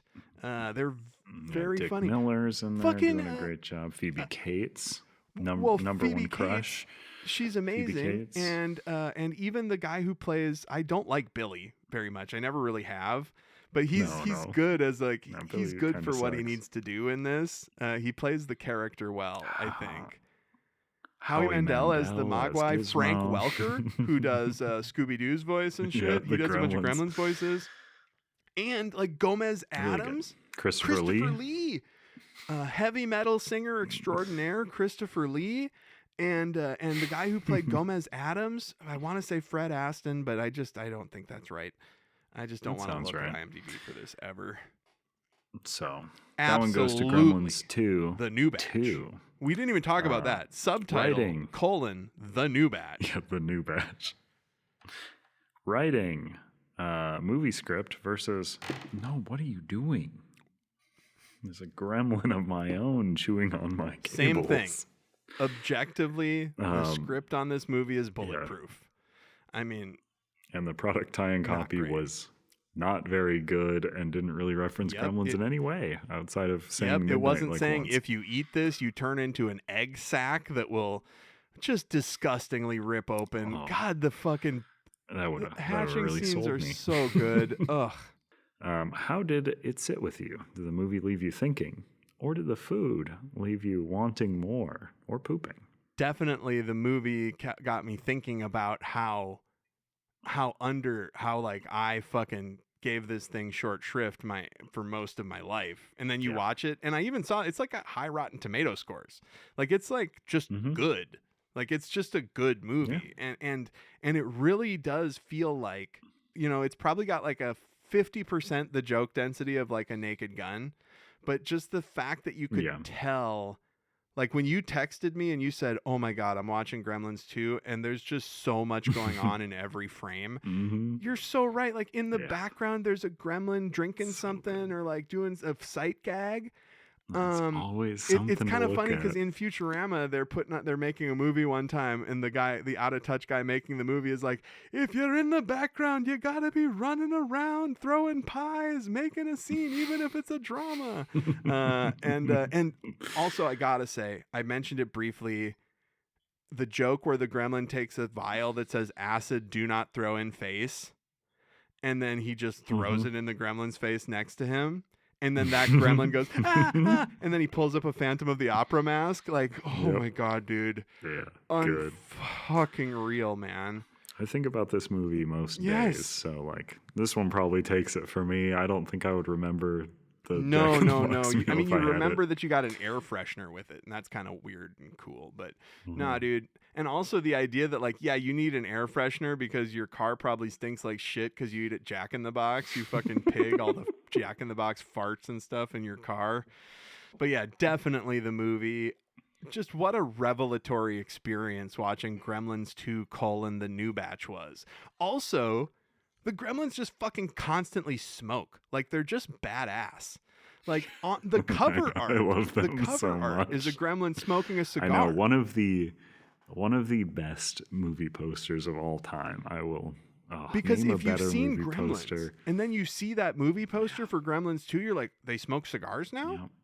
Like He's in that red back leather chair with the scratches on the chair. There's a little gizmo peeking out of a drawer and is getting ash on his head. And it's so good. There's like weird lightning off in the distance. It's just like, what? Ooh, what evil is coming? And one of the gremlins, like the dumb gremlin, like not dumb because there is a dumb gremlin too. But did you notice that there's one of the gremlins that looked like a New York, like a tough guy, and he's the first guy that had a cigar? Yeah. doesn't New he York look Puff. just Mhm. like the Ray Harryhausen Kraken from fucking? I think it's honestly a reference that his face looks. He looks Yeah, exactly that's- like. Yeah, I didn't think about that. I think that's because yep. that's practical effects, you know. And that Marge scene when the cupboards are opening and the gremlins, like, oh my god, dude. Mhm. Also has my favorite like gremlin in it in that scene, the buck tooth like idiot one, and just she turns and he surprises her and he just goes And she's like in her yeah, face. like he's not doing That's so- anything except being dumb at her. Yeah. It's just like the scene in Nightmare Before Christmas where like the dumb guy sees the Easter bunny when it gets out of the bag and he's like, bunny. It just scares it back into Dude. the bag. Yeah, so we did it. Oh yeah, and then to Well, my taste, I think that's Gremlins is- all the way. I mean, granted, I It do is love Gremlins fried all the food. way, but the Southeast Asian diaspora sauce that they made for the fucking it was real good, but it was not like Yeah. I can't overstate this enough to the audience that I remembered Gremlins 2 as being only bad, even though I secretly knew That's it so was crazy. good. Yeah. To the point where when you said you liked it more than the original, I almost lost respect for you. I was like, questioned oh no, I've You tied can't my do that. I podcasting know what future I'm to talking this about. psychopath. And then it's like, oh no, this rips, dude. Oh, nailed it. So we're gonna play a quick Oh, yeah, little that's right. game. Very quick because we're running very long. And this one is called Little Guys. Little Guys. Little Guys. Gremlins was such a hit that it spawned a whole batch of movies about little guys causing havoc. In this game, I'll be giving you movie taglines or actor names, and you'll have to tell me Gremlins, Ghoulies, Critters, Munchie, Munchies, or Hobgoblins. Ooh, there's a difference between Munchie and Munchies. I'm gonna lose There this is. game. So, number one, they'll get you in the end. This is the tagline for what franchise? They'll get you in the end. Man, and it's like a picture of them. They're gonna bite somebody's butt. I want to say Critters. It is, in fact, Ghoulies. And it is a picture of a guy coming out of a toilet. which doesn't even happen in the movie, if I recall. Happens in the second one, I think. For question 2, Angus Scrim. Which of these franchises did Angus Scrim appear in? Critters. No, you appeared in Munchie, specifically in Munchie Strikes Back. Munchie Strikes Back. Okay. hmm Next actor, Leonardo DiCaprio. Munchies. No, he's in Critters. Critters. No. He's in I wanted to guess Critters. 3. I wanted to guess Critters. On to the next tagline. Don't say we didn't warn you. Can you give me the options again? Gremlins, Ghoulies, Critters, Munchie, Munchies, or Hobgoblins? This is Gremlins. Ooh, this is Hobgoblins 2. Fuck you, dude. That's some. Okay. Yep. Nope. I did just edit an episode of this where I won the game, and so it kind of made me think maybe I'm good at the games now. Yeah. Our next one, Jennifer Love Hewitt. Munchie. That is Munchie. She is in Munchie. I knew it. I remember that much about Munchie. They're cute. They're cuddly. They're out for blood. Critters. No, that's Munchies. God damn it. I just remember them. And I'll tell you, it's misleading. They're not cute or cuddly. They're horrible looking. The Munchies poster, right? It's a great I swear to poster. God, they are referencing that Munchies poster in Gremlins 2, the new batch, when there's a gremlin underneath the tables in the and he's like looking up the lady's dress almost. It was when they were Mogwai still. I think that's a reference to the Munchies poster because that's what it is, right? be. It's like a little monster looking up a lady's dress. It's a lady in like a poodle skirt, and there's a Munchie like holding her leg and like looking up. It's such a good poster. What a creep. I just Yeah. love the But implication he that looks like so cool, and like it's such a good illustration. my mom worked in a and then- video store, so I remember all of those those video covers. So we're on to our next one. They'll get you in the end. Again. Wait. So earlier, this one was Yeah, what was this one? earlier? Munchie. No, this was Ghoulies. Ghoulies. That's right. The toilet. So that is for Ghoulies 2. And this one, of course, has two guys coming out of the toilet. Do you think if we have an audience, do you think they like that I get it wrong? I think they just like playing along at home. Because you, the joke is, it's the same answer that I from gave earlier. you the same one. Yeah. And then I honestly got it wrong, didn't remember. I just hope you like that out there. I hope you enjoy it. Yeah, so far, I will say you've only gotten Munchie correct as a franchise, so that's interesting. So here's our next one. Here they grow again. Here they grow. So let me walk you through my process. I know we're running long.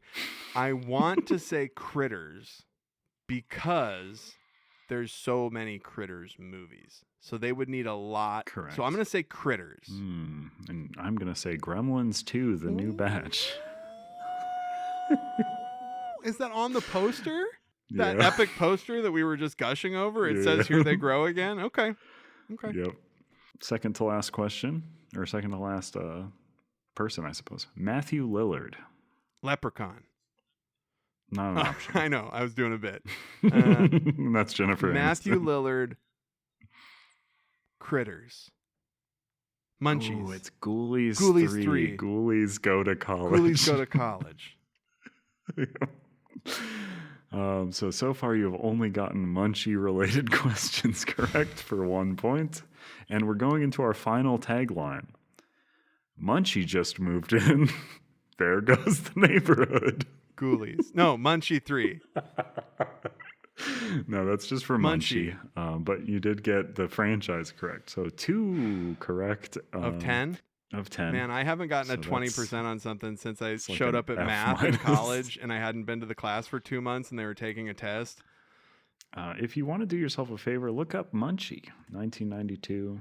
He's a great little leather jacket wearing, Dom DeLuise voice having Munchie. He surfs on a pizza. Yes, that hovers. Munchie. Yeah. Jennifer Aniston, right? And then that's Jennifer Love Hewitt, right? Mm-hmm. Yeah. Yeah, edit the good one. Jennifer Aniston was from Leprechaun. Yes. So Munchie, he's surfing on a pizza. And Munchie 2, he's surfing on a planet. And Munchie 2 tagline, your wish is his command. Or it is supposed to be anyway. Oh, is he like a monkey's paw kind of Munchie? Maybe. I've never seen him. Okay. Well, that was good. I lost miserably. Yep, here you go. Hope you did better. But that is Movies Over My Hammy. Make sure to check out the other episodes. Leave us a review if you like the show. Hopefully a good review, please. Yeah, only leave good reviews. How about that? Yeah, if you want to leave a bad review, Find a maybe different podcast. Instead, do a good thing. Or like go do a charity or I don't know. Yeah. Something Go cool. fuck yeah. ice. Yeah, but not Yeah, don't, actually. but We like- want no. Do the opposite of that one, but also do the statement of that one. They should never be fucked ever again in their entire life. And you should email the podcast. We'll say it in the stinger as well, but we're here at moviesovermyhammy@gmail.com. If you have the inside scoop on like a promotional item or something happening, that helps us out immensely. It helps Andrew out primarily. I don't do any of the research. It's yeah. true. And we hope that you enjoyed this Movies Over My Hammy. Yeah, I'll make sure to leave an image of Munchie as our episode so that you can see the majesty of the Loving the character. episode, the specific episode art, man. Good job. Good job. All right. Thanks, everybody. You'll hear us next week. Goodbye. Bye.